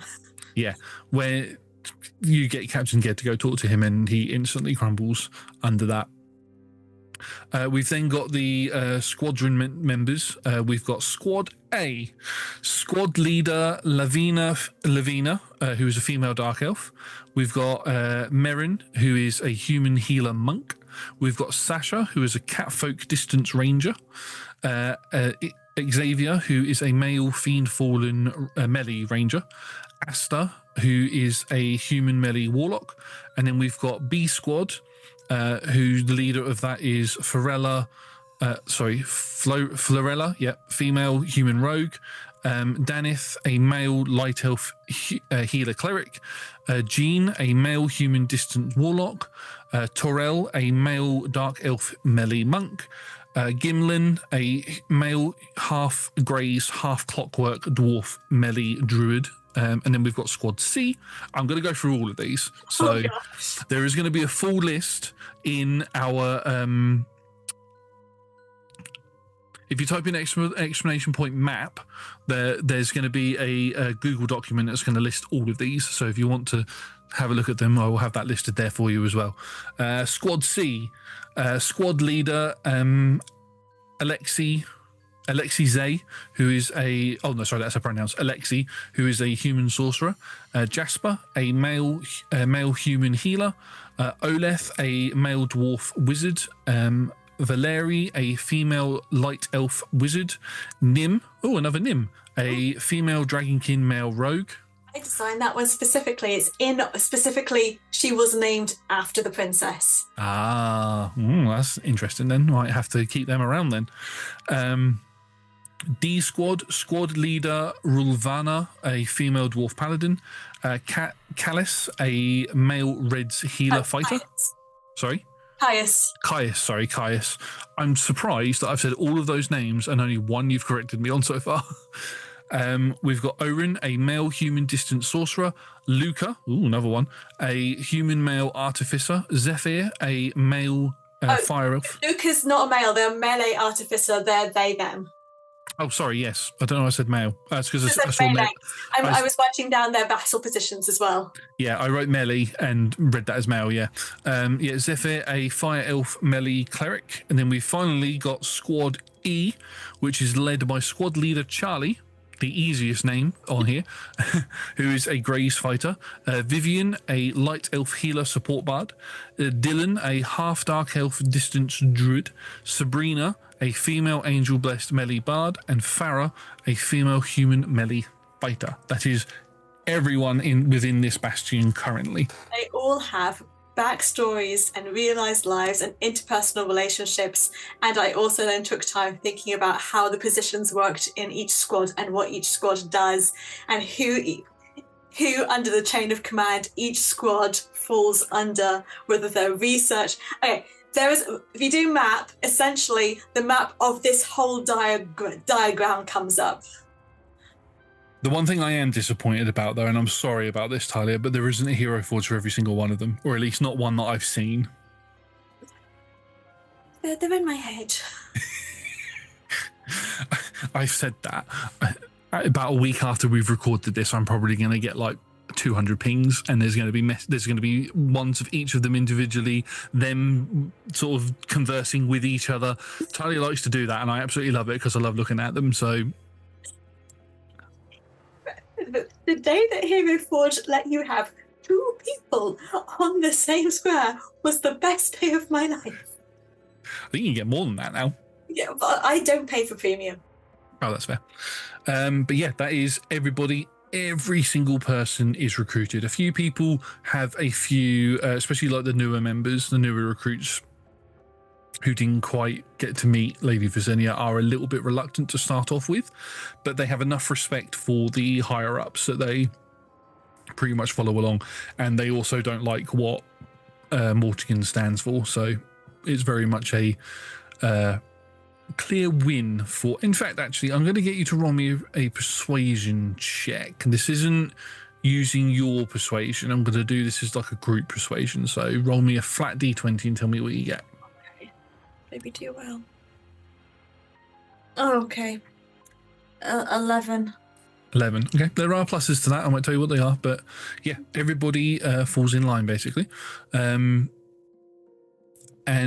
you are led out of the bastion by Captain Xena through a hidden passageway that nobody other than you, being an assassin, and Xena and the other captains, and Lady Visenya would have known as well, that leads through basically the sewer system of the Imperium. There we go, that's the name.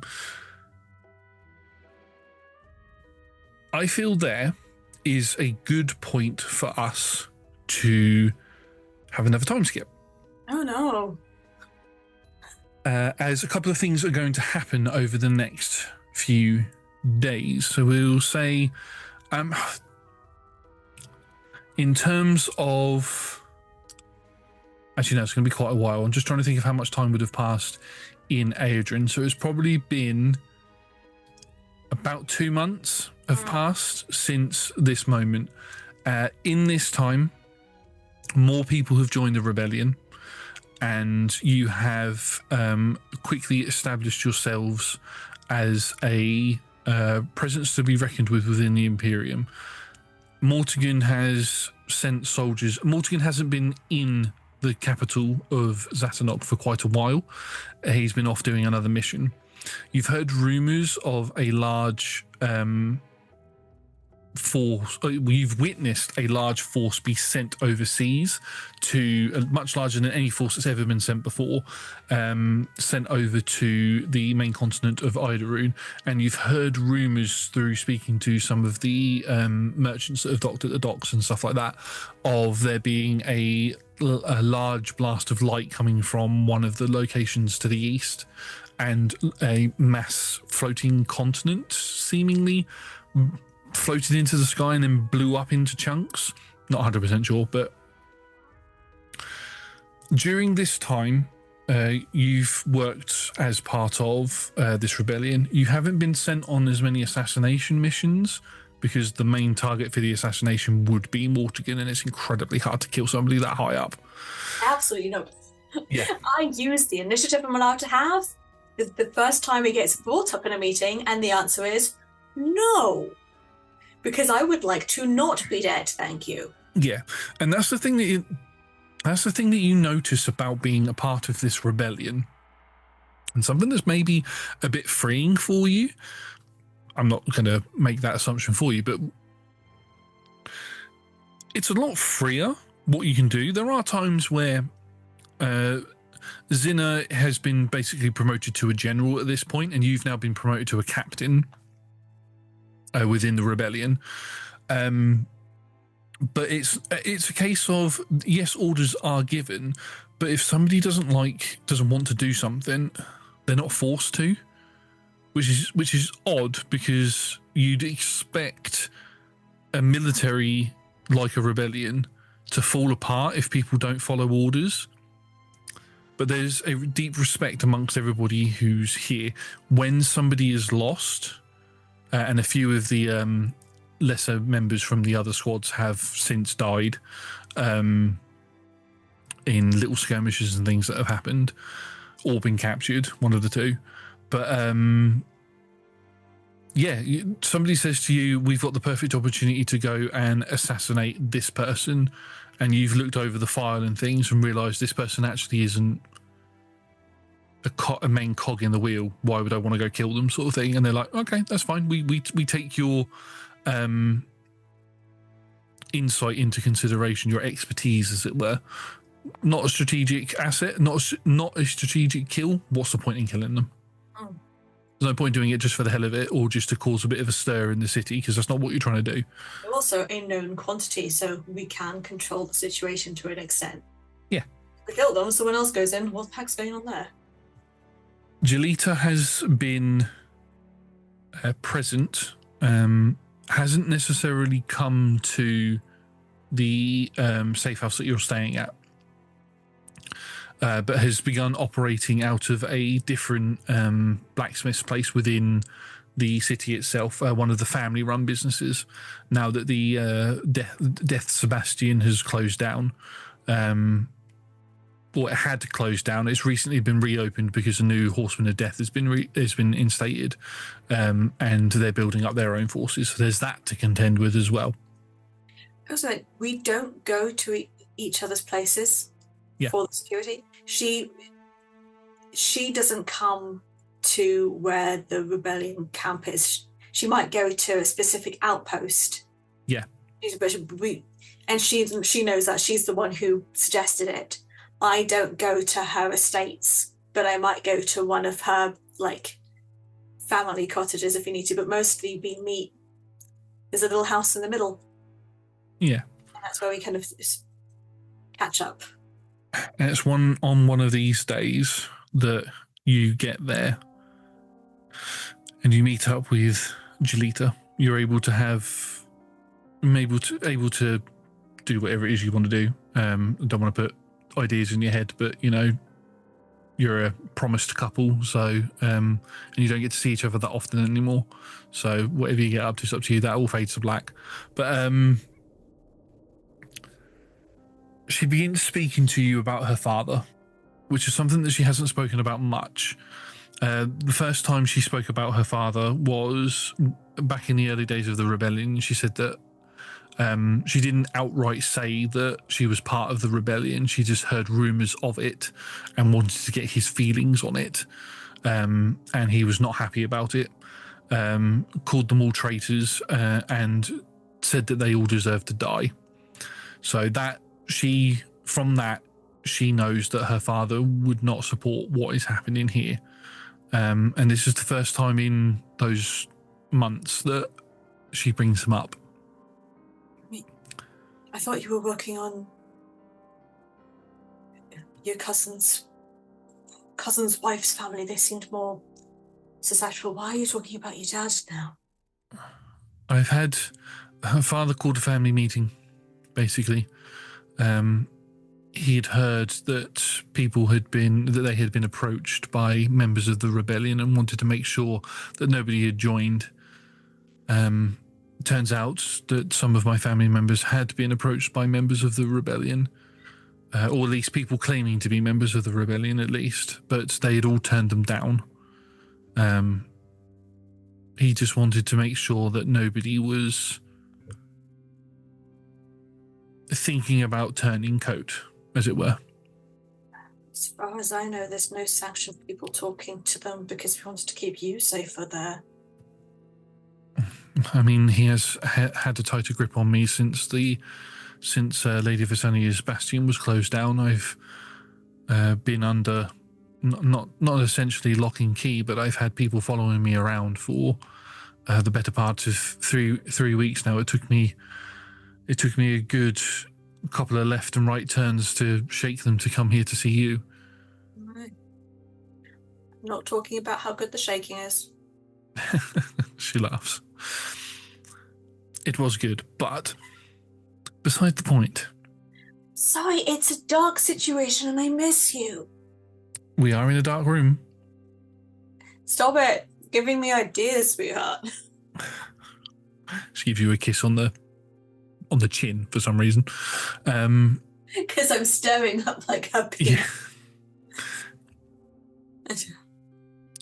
I'm worried. Father is very much against the rebellion, as I've said, and he's been having more and more meetings with higher-ups within the new Imperial Council. Mortigan is... I've learned that Mortigan has recently come back with some figures. One of them is Lady Visania. She's been captured. Turns out that she was working for the other side. But she's been captured and she is now, I can confirm, my father has shown me a picture of her being escorted into the cells underneath the Emperor's Palace. Underneath the Horseman's Tower, sorry. She's being held there, and I don't know what the intention is. I've heard the rest is rumours. Father said that he wants her to be publicly executed. Others are saying that she should be stripped of her horseman power and forced into servitude, basically. Others are saying she should be exiled, sent out on a ship to sea, and left to the drowners. Not that there's been many sightings of drowners recently, but still. It's nice on the surface, but it's the worst punishment. I'd rather just be killed. Exactly.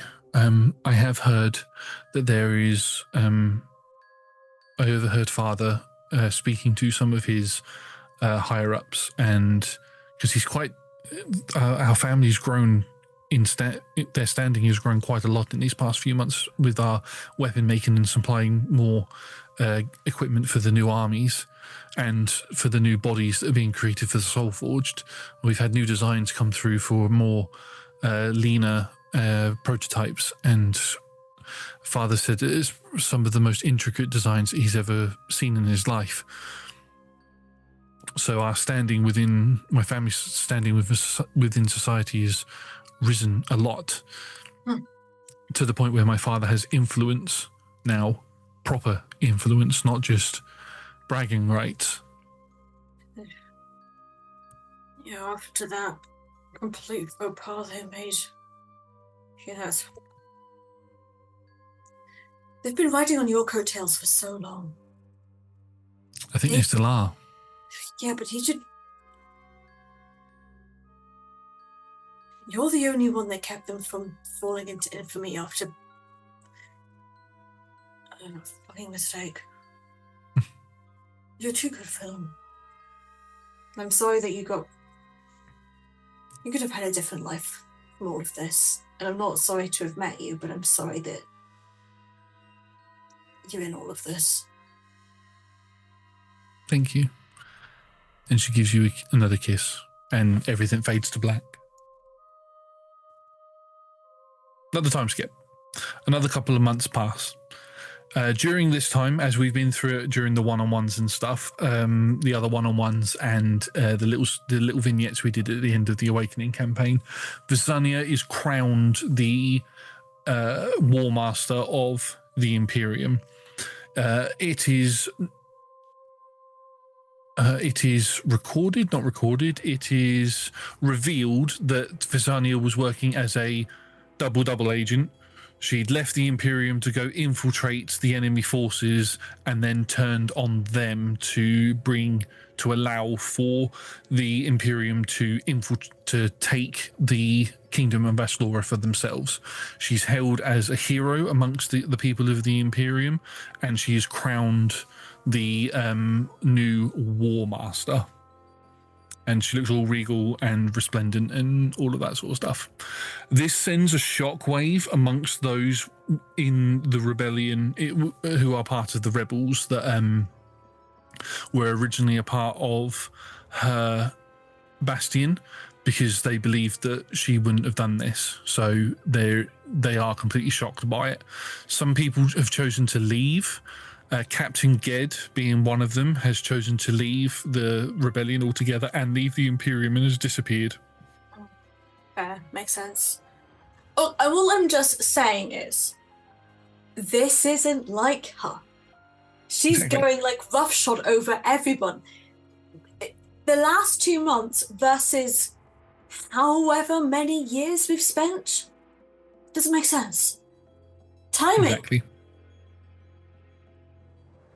People who have wanted to leave the city as refugees and make their way towards the newly opened continents of Sahara and even Talu, and back to Idorune as well if they want to go to the city of Abacathis. Xena and Feldra, who has made her presence more and more felt within this stronghold that you're in, have made an arrangement with the rebels known as the Sparrows, a group of people who started off as a small band but have since grown in number once the sky fell and with the Imperium's influence. And a ship called the Golden Maiden comes around here every few months, picks up refugees, and then takes them to the desired destination. And other ships that they have in their employ as well. One of them is also called the Purple Jewel, which people might remember from the last couple of episodes of the Awakening campaign, as well as the Golden Maiden. So those ships are all working for the Sparrows. With that in mind, you are sent. You receive a letter from one of the Crying Beggars, who are the Crying Beggars are basically the Thieves Guild of Idorune. We've seen them in Merkstead, and they operate all over the place. The Crime Beggars 100% have a cell within the Imperium as well, although they have also been almost hunted to extinction at this point. But you are given a letter by one of the Crime Beggars from Julita asking for you both to meet in the same place that you usually meet, and it's been that last little bit that we did where we faded to black. That was the last time you saw her, so that's been about 2 months since you've seen her last. 2 to 3 months. 3 months. Let's say 3 months, because I keep saying 2 months. Yeah. Let's make it longer. Why? Because I'm mean. I'm mean. Yeah. I do the sensible thing. I make a note that I'm leaving the vague, although not specific area, because if this place gets captured. Just before you leave, Feldra, actually no, you've had more of a connection with Xena. So Xena comes up to you and stops you. Good. I will hide. Yeah. Still scares me. Xena comes up to you and places a hand on your shoulder. Well, please, I do not intend to ask where it is you are going, but patrols around the city have grown more intense of late. They are trying to fish us out, smoke us out. They know if Lady Visania with Lady Visania being the War Master now, she knows each of us have turned against the Imperium. You need to be careful out there, okay? Doesn't make any sense. And I've got a contact who says they've got something that might explain it a bit. Okay, well, just be careful, okay? I will. I mean, also, my lady's there, so Make sure she doesn't get into trouble. Exactly. And she just sort of lets go of your hand, and you've grown quite close with her over these past couple of months, not in a romantic way. No, but more of a she respects you quite a lot. Captain, as I said, Captain Ged left and didn't want to be a part of this anymore. In these past 2 months, Captain Emmett has been captured and hasn't been seen. So you've recently been promoted. You are the only other captain around here now. Take that. I got promoted before you. He's close, but You make your way to around near where the rendezvous point is, and you can make a perception check if you're looking to scout out if anybody's around. Nat 20, baby. Yes, there are people around. For a 28. Okay. Yes, there are people around, and I don't mean that in a douche way of saying, of course there are people around, you're in a city. What I mean is that there are hooded figures around all over the place. You do see lots of patrols walking around as well in it, and you do have to be very careful to not get caught by any of them. You can't be certain that you're not being watched by somebody here. And I just... Going into the shadows at this time of day would actually be too obvious, so I try to go into the crowds, make use of, I know it's bad, people are poor, I'm going to steal the jacket. You're using the Assassin's Creed blend feature, aren't you, where you just blend into the crowd? Yeah, it's like a hat from here, a jacket from here, a wrap skirt from there, just to kind of muddy my appearance, my gender, things like that, and then just be part of the crowd. Not going in a straight direction either, kind of going this way. Maybe looking at that stall for a bit, going off to that way, switching out a jacket and another hat, and then just kind of moving. Yeah. I mean, part of that sounds like a performance check to me because you're trying to hide yourself. Okay. But I would also argue stealth. Thank you. So roll me a stealth check, please. Could you, because this also involves sleight of hand, roll stealth and add your plus that you get for sleight of hand as well. Okay. Combine it. Yeah. Okay. Instead of rolling 2 separate checks. 35. Okay, so easily enough, you are a trained assassin. This is what you do. This is your bread and butter. You sneak amongst the crowds, spin, take a coat from here, take a hat from there, drop that hat off somewhere else to take a bandana and stick that around your head. But it's so seamless that nobody notices. And you manage to actually get to the door of your rendezvous point with Jalita without anybody seeing you, and you're able to slip in without anybody noticing that you're in there. And she's sat in there. She's not sat in there, she's pacing. She's walking around, she's pacing. She's got a very worried look on her face. Her hair is a bit matted where she's been sweating quite a lot. And as she sees you come in, she takes a step back for the moment because she doesn't recognize you. Honey, give me a second. Oh, she runs up to you. Before you even get a chance to finish your sentence, she's grabbed your face and she's planting the biggest kiss on you. Get distracted. Get undistracted. You okay? What's happened? I don't know. It's all gone a bit wrong. I was speaking to Father again because he'd voiced some concerns over some of the decisions that have been made by War Master Visanya and by Lady Visanya. I still can't get my head around that. And I approached the subject of what does he think about the rebellion, and I don't know what happened, but his demeanor towards me changed, and he's been acting suspiciously ever since. He's been treating me like I'm a suspect of some sort. Julie, you need to stop asking questions. I know. Especially to your dad. You've given us people. I know that you feel that if you can get your dad, it's a piece of pièce de resistance for the resistance. But like, you've given us, 3 minor families and 1 like lower major. That's a bunch considering how much they'd want to be insular. I know, but I love my father, and I was getting ready to leave. I was going to come and officially join the rebellion, but I didn't want to do it without him at my side. Baby, you're gonna get yourself killed. I'm sorry. I know I'm overthinking things, but... And then Father started talking about marrying me off to one of the other houses, and we got into this big heated argument, and then I just stormed out. Honey.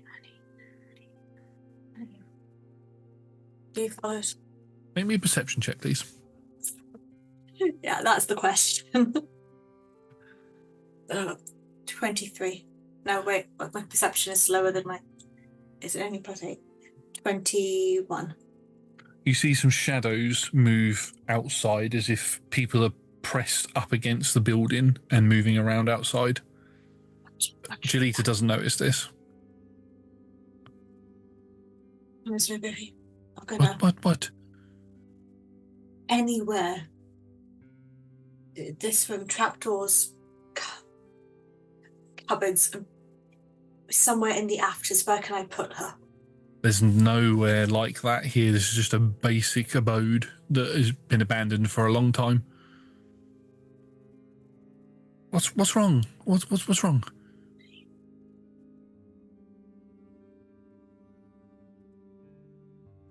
Anywhere to hide. Why? Why do I need to hide?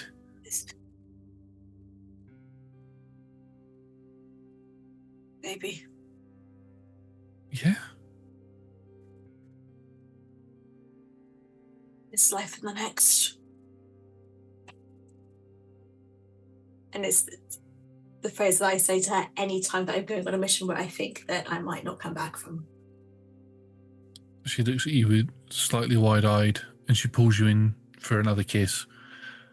And it's that point where you hear this god-awful, or guardian-awful, should I say, wrench of wood as metal cuts into it, as this loud shing noise cuts through where the door is and part of the wall as it collapses inwards, and stepping in with a giant scythe in her hand is War Master Vizania. I put Julita behind me, no doubt. Like, if I had a doubt that it was me they were after, that Julie had betrayed me, I would not put her behind me. Yeah. Absolutely no doubt ever. No doubt in the world that it was her. Like, it would never be her. Mm. And I just hide her. And as she stands, as she's pushed behind you and she cowers from the imposing figure that is Lady Vizania, other guards move into the building as well and surround the pair of you. And Lady Vizania approaches the pair of you and speaks. I'm not speaking as Lady Vizania. I'm going to let you speak as Lady Vizania. Obviously. You're going to do Tom's trick of tipping hats. Yeah. Changing all the hats all the time. Changing all the hats. Well, hello, little birds. 2 for the price of 1. Lady Vizania, what are you doing here? Oh, my dear little Julita.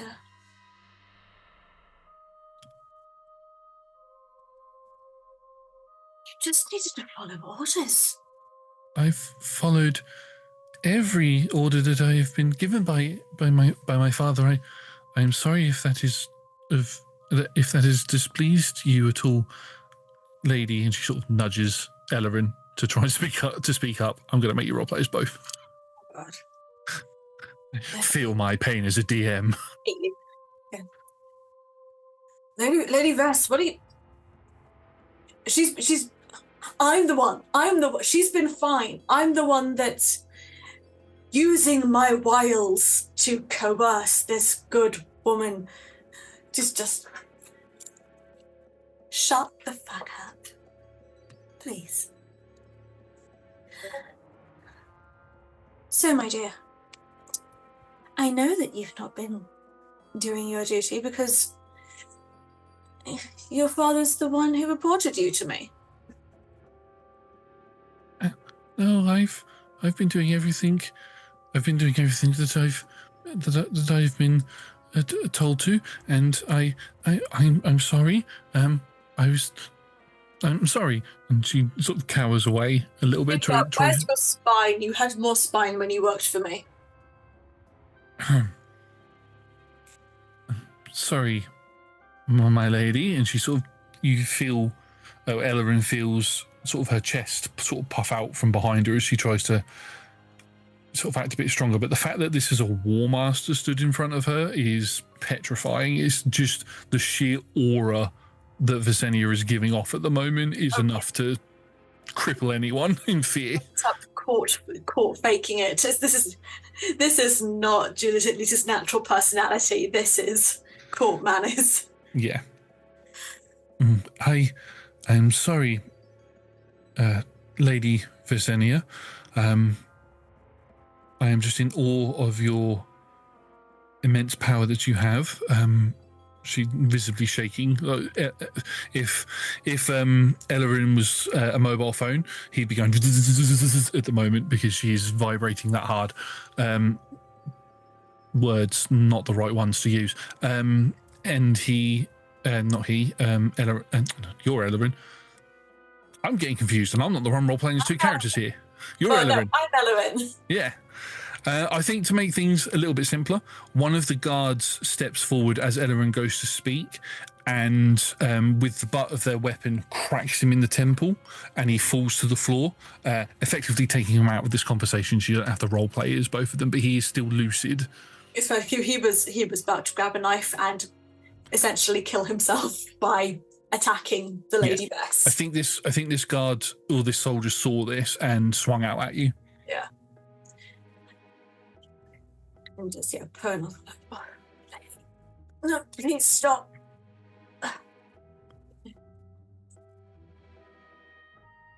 You have a choice now, Gallus. Approach with dignity.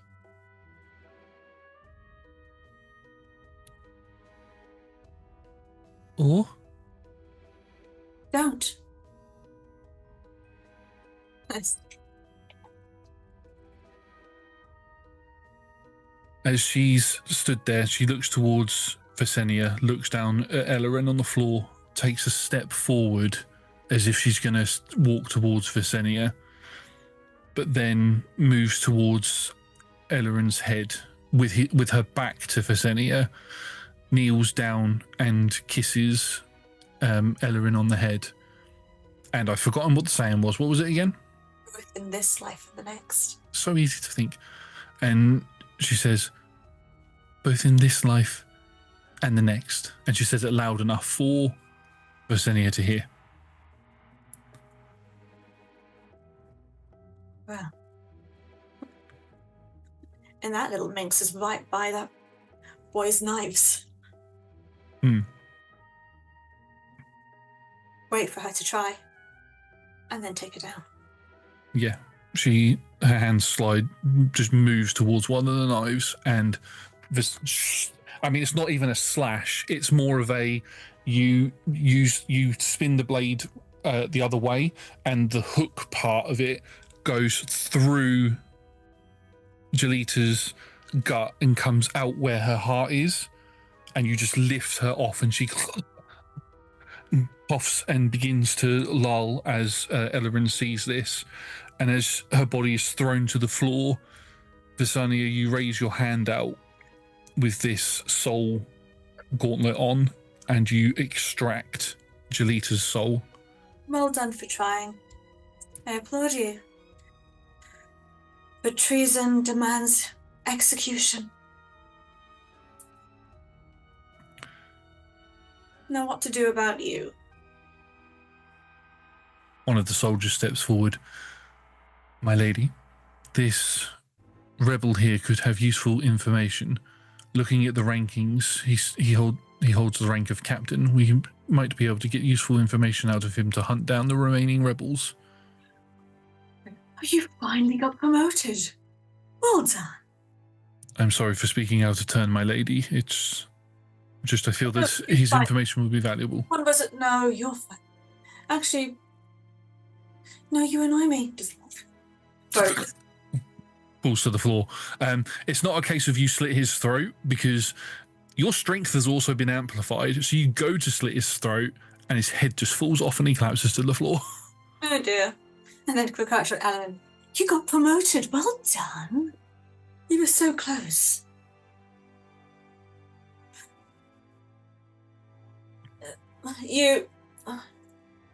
Let's take this one in. Did I make a mess again? I did. Someone take his soul. We can use it for something. And take that one for the interrogation. Yeah. So somebody grabs the soul of the soldier that just got beheaded, and the last thing that Elodie sees is another butt of the weapon hit him in the side of the head. I think the last thing that I do before I get dragged away, holding my lady's hand, is I'm going to try and see if I can take her ring, so when I find her again, I can give it back to her. Yeah, I think it slips off quite easily. Not to be too gruesome about it, with the amount of blood that's on her hands, it slides off easily enough.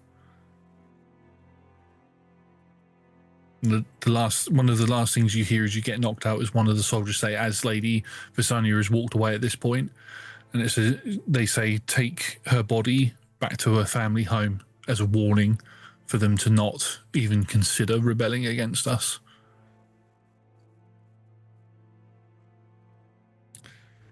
And that's the last thing that you remember. There are scattered memories of what happens during your interrogation and stuff, but we won't go over all of that because that's a bit gruesome. But the next thing that happens is we hear a whirring noise, almost like a computer booting up, as it were. A figure stands in a chamber on its own as these lights power up on its face. The door opens and this figure steps out, very unorganic in its movements to start off with, until it gets used to how it is. Not Visanya. E, could you please describe to everybody what you look like? Well, I am my soul within a machine. It's different now. Not overly bulky, but it's made for speed and lightness of foot. The feet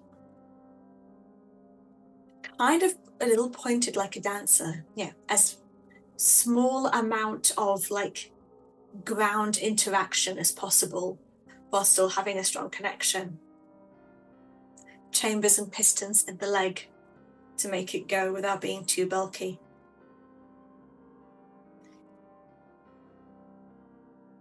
Extra motors in the arms, but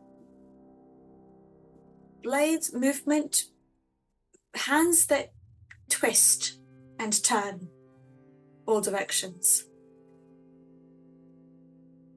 The strangest thing is the face. We can tell who designed these. Gas mask in terms of feature, glowing round bubbles eyes, a mouth with kind of like the vocoder voice box is on the front, so it kind of like the color shifts as vocalizations the talking is not really as strong. This particular design is allowed to make sounds in order for call signals for the army, but isn't designed as a talker, not like a companion.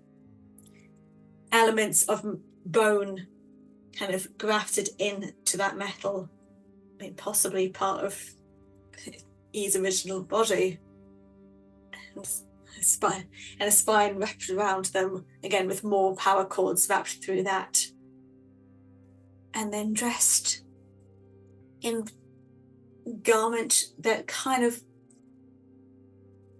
not just covers the body. No one cares about the modesty of a soul-forged, but rank is important, purpose is important, and the clothing helps to denote purpose and rank. A glowing orb is embedded kind of into their abdomen area, which was part of their docent, their CPU system. And then marks of numbers, it doesn't know what they are, stamped into the back of the neck. Maker's model. And they start to flicker, head wrapped in the hood, eyes flickering, mouth. As it. No, not an it. Person. Was a person. Is a person? He tries to identify himself in this film.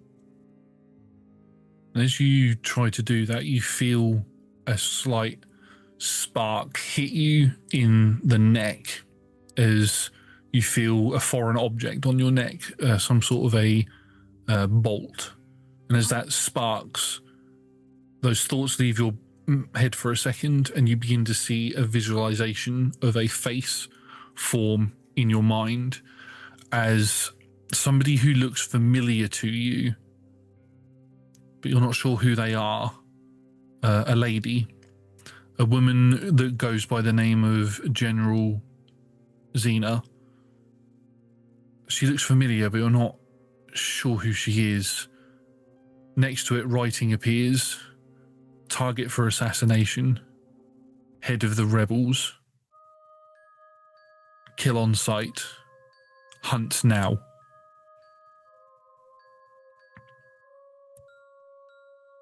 Takes a full seat. Starts going, but very confused. It's very confused about his level of self-actualization. Sorts past like just a metal surface and sees his reflection. Doesn't feel right.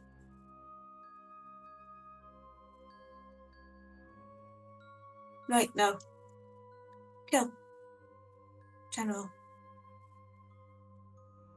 That slight hesitation that you have allows for the door to this facility that you're in to burst open, and a number of figures step in.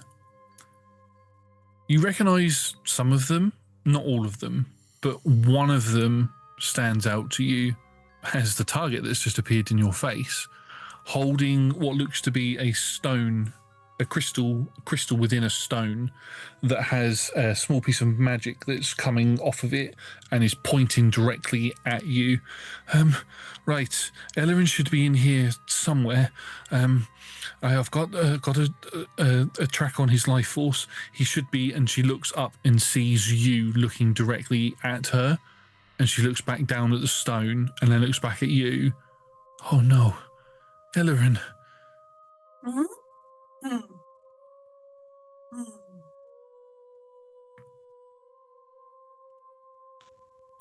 Do you remember us? It's Xena. Staring at her, and the eyes go like a deep, aetherized purple flecks of red, target mode, and then fade into a lighter purpley pink.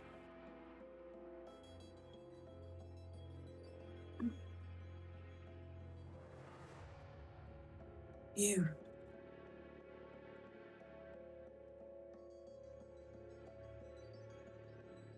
Z? Z? As you say the word Z, this thing on your neck sparks again, and it causes a glitch to form across your face, to form across within your mind, and it pops up with target acquired, and then without you controlling it, your eyes turn that purple and red again, and instinctively you just lunge forward and as you do, this blade comes out of your arm as you go to plunge it into Xena's chest. But as you do that, one of these figures deftly sort of moves around, electricity forming in his hand as he places it up against your neck, and the bolt that's on your neck short circuits and falls off. And as you're left there on the sort of kneeling on the floor, your eyes, the blade instinctively goes back in, and your eyes change back to your original the colors, the non kill colors. As Xena takes a step back, nods to her companion who did that, and then kneels down towards you. Elorine? I think at this point, so I have a thing. I think psychic whispers. And I think it's, again, the physical body is not necessarily designed for a talker, but I've got here, as an action, I can choose 3 people I can see, and then for as many hours up to a D8 that I roll, I can speak telepathically with them and then with me within a mile. Oh, that's cool. I rolled a 6. Oh, so for the next 6 hours, you can speak to up to 3 willing people. You have to knock on the door first and see if they're willing to let you in. But I think that's the thing. They're speaking to me, the person, and I think my mind touches out at them and goes, I think my name's E. Do you know me? I know you, I think. I'm in your mind, you hear. My name's Xena. We were friends, companions, comrades. I was your superior. We came here to try and rescue you. We'd heard that you'd been captured. I think tries to remember it, vaguely starts to, and then immediately the program started down. Like, I think they killed me. It looks like it, yes. We've managed. Zarek over there managed to remove the bolt from your neck. You should be able to have a bit more free thinking now. She looks you up and down. You look to be a scout model. Quick and nimble, good in a fight, but not designed to take heavy hits. That feels familiar. That feels familiar. She smiles at that and sort of places a hand on your chest, sees the bone and sort of winces at it a little bit. It's what you were good at in life, when you were who you were before.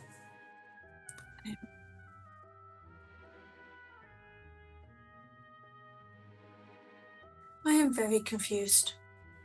I think you will be for a little while. I think trying to explain it to you is going to do more damage than good, so it might be good to leave it for a little while and then we'll talk a bit more. But for the moment, we shouldn't be here. We need to get you out of here. We have a way to get you out of the city, but you need to come with us now.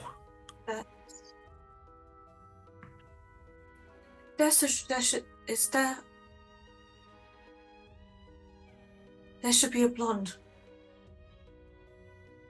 A blonde? A blonde.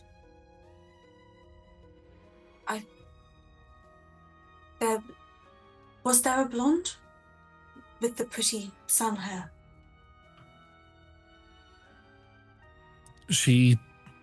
You roll me an insight check. Yeah. Please. You're torturing me, I'm making you work for it. I get to torture you back. 13. Oh god, insight. 15. 15.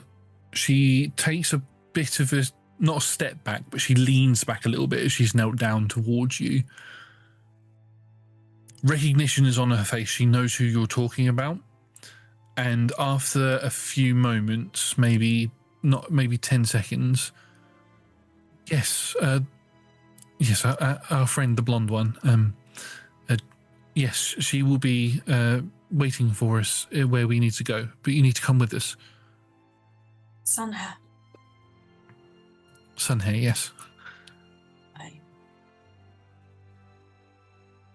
Why do I feel sad? Shakes her head. You've been through a lot.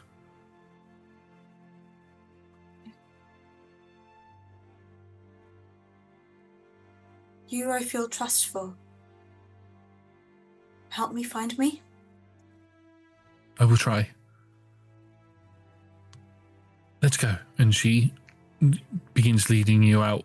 And as she does, you watch as these alarms begin to ring around this place and guards begin running down. Some are similar in appearance to you, except for they're slightly larger and bulkier, but they are metal in nature. And others are soldiers wearing flesh bags, wearing military armor and things. And the three other figures that are with you turn to you and go, right, you, not turn to you, but turn to Xena. You go, we'll hold these off, okay? You need to get out of here, the pair of you. Thank you, Zarek. E, come on, we need to go. Hey. And you watch as magic and fighting begins to happen as you run through a door and the door itself shuts, and we don't know what happens to those people. Xena leads you into a dark tunnel, a network of sewers that lead to the edge of the city. You get to a large grate that overflows out into the ocean below, and you can hear, you've heard probably 5-10 minutes ago, soldiers smash down into this place as well and are looking for you. And as you get to the grate, Xena pushes on it. Damn it, I can't get through it. Do you have any way to cut through this? Not built strong, but maybe pivot? Where is he? Okay, it's like, here's the thing. Again, I am not a strong person. Yep. If you ask me to move a heavy thing, I find it difficult to pick it up. But I can still pretty much always manage to move the thing through careful pivoting. So I am arguing that a dex check would do just as well as a strength-based check in this situation. Make me... I'm just trying to think of what skill it would be. I'll lockpick it if I have to. Yeah, okay. Make me a sleight of hand check. Sleight of hand check, yeah. We'll go with that. 25. So, very much like Pirates of the Caribbean with the whole leverage thing, you managed to find some rocks, some stones, some bits of brick, that's the word I was looking for, loose brick within the water that's flowing out of this place. I mean, the fact that it's dirty doesn't bother you, so you just pick a brick up, walk over, and you squeeze it in between the bars. The bars don't bend quite, but you can see that they're sort of shaking a little bit. And then you take a few steps back, and then you just run at it and basically drop kick the entire gate, the grate, and the grate goes boing, flies out. Gentle, very. It landed on that soft thing. Oh, it lands in the water, it just goes... The water is soft. Oh, that's what the soft thing is. Yes, water. You hear, you see torchlight and stuff from behind, like about to round a corner. We need to jump now. I hope you're waterproof. And she grabs hold of you and jumps off. Yeah. During this time, she'd managed to get herself into. She'd taken all of her armor and clothing and all of that off, and she's wearing like a full scuba diving suit, basically. And she jumps into as you both hit the water and sink. She uses the fact that you're made out of metal to help sink easier and not go back up. And as you sink down, you can find that you can swim, although you are slightly. Like not quite walking along the surface, but you can float a little bit. And as this happens, you watch as within the murky waters, more figures approach you as more swimmers come, swimming apparatuses on their faces. They move over towards where Xena is, and they place a mask on her face, and she takes it in, breathes, and she's like, gives a symbol for okay, and then gestures for you to follow. You do the same symbol, and you all begin. That's not what it means. Yeah, you all begin swimming, and it feels like you're swimming for a long time. But then you see a large shadow, or not figure, but large object in the water. And as you begin to approach it, you have dark vision, don't you? Okay. I've got glowy eyes. As you begin to approach it, you can see that it's a ship. But something is very strange about this ship. The hull that is under the water is open like a door, but there isn't water flowing into it. You can see there are 3 figures on the inside of it. One is a captain-looking person. He looks like a captain. You can see there's a big captain's hat on his head. Another is a mage, a female mage that's sweating quite profusely with magic, holding the water back, basically. And then next to them is an orcish-looking gentleman. And as all of you begin making your way into the ship, you can look around and you can see these 3 figures. That's where we're going to end the session, because that's where you're going to meet Brahm. Oh, hello. And I don't have dark vision, but I do have a cantrip that can let me essentially cast a glowy light. So I think my eyes are just. Oh, that's cool. I think I described in Bram's one-on-one that one of the figures that they see swimming towards them is one with headlights on. So I think that works perfectly.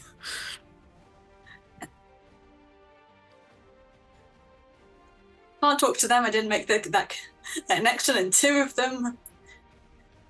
I'm just going to wave. You just wave at them, and we'll come to that when we do the next session with you and Tom. Thank you very much, everybody, for watching. We have been Roll Together RPG. If you like what you've seen, we do other D&D content on Mondays from 6 p.m. UK time. We also do other streams throughout the week. Join our Discord and follow us on social media. Find out what we do, when we do, and how we do it. Massive thank you to our sponsors and supporters, to the D20 Club Dice Heads and other tiers on Patreon.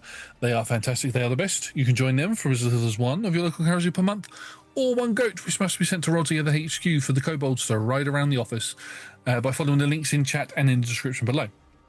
Speaking of the description below, please do consider liking this video, supporting us on YouTube by subscribing and commenting down below, because it helps the algorithm tell us what you like so we know what to make more of for you. And finally, a massive thank you to Talia for not only playing 1 character, not only playing 2 characters, but technically playing 3 completely different characters.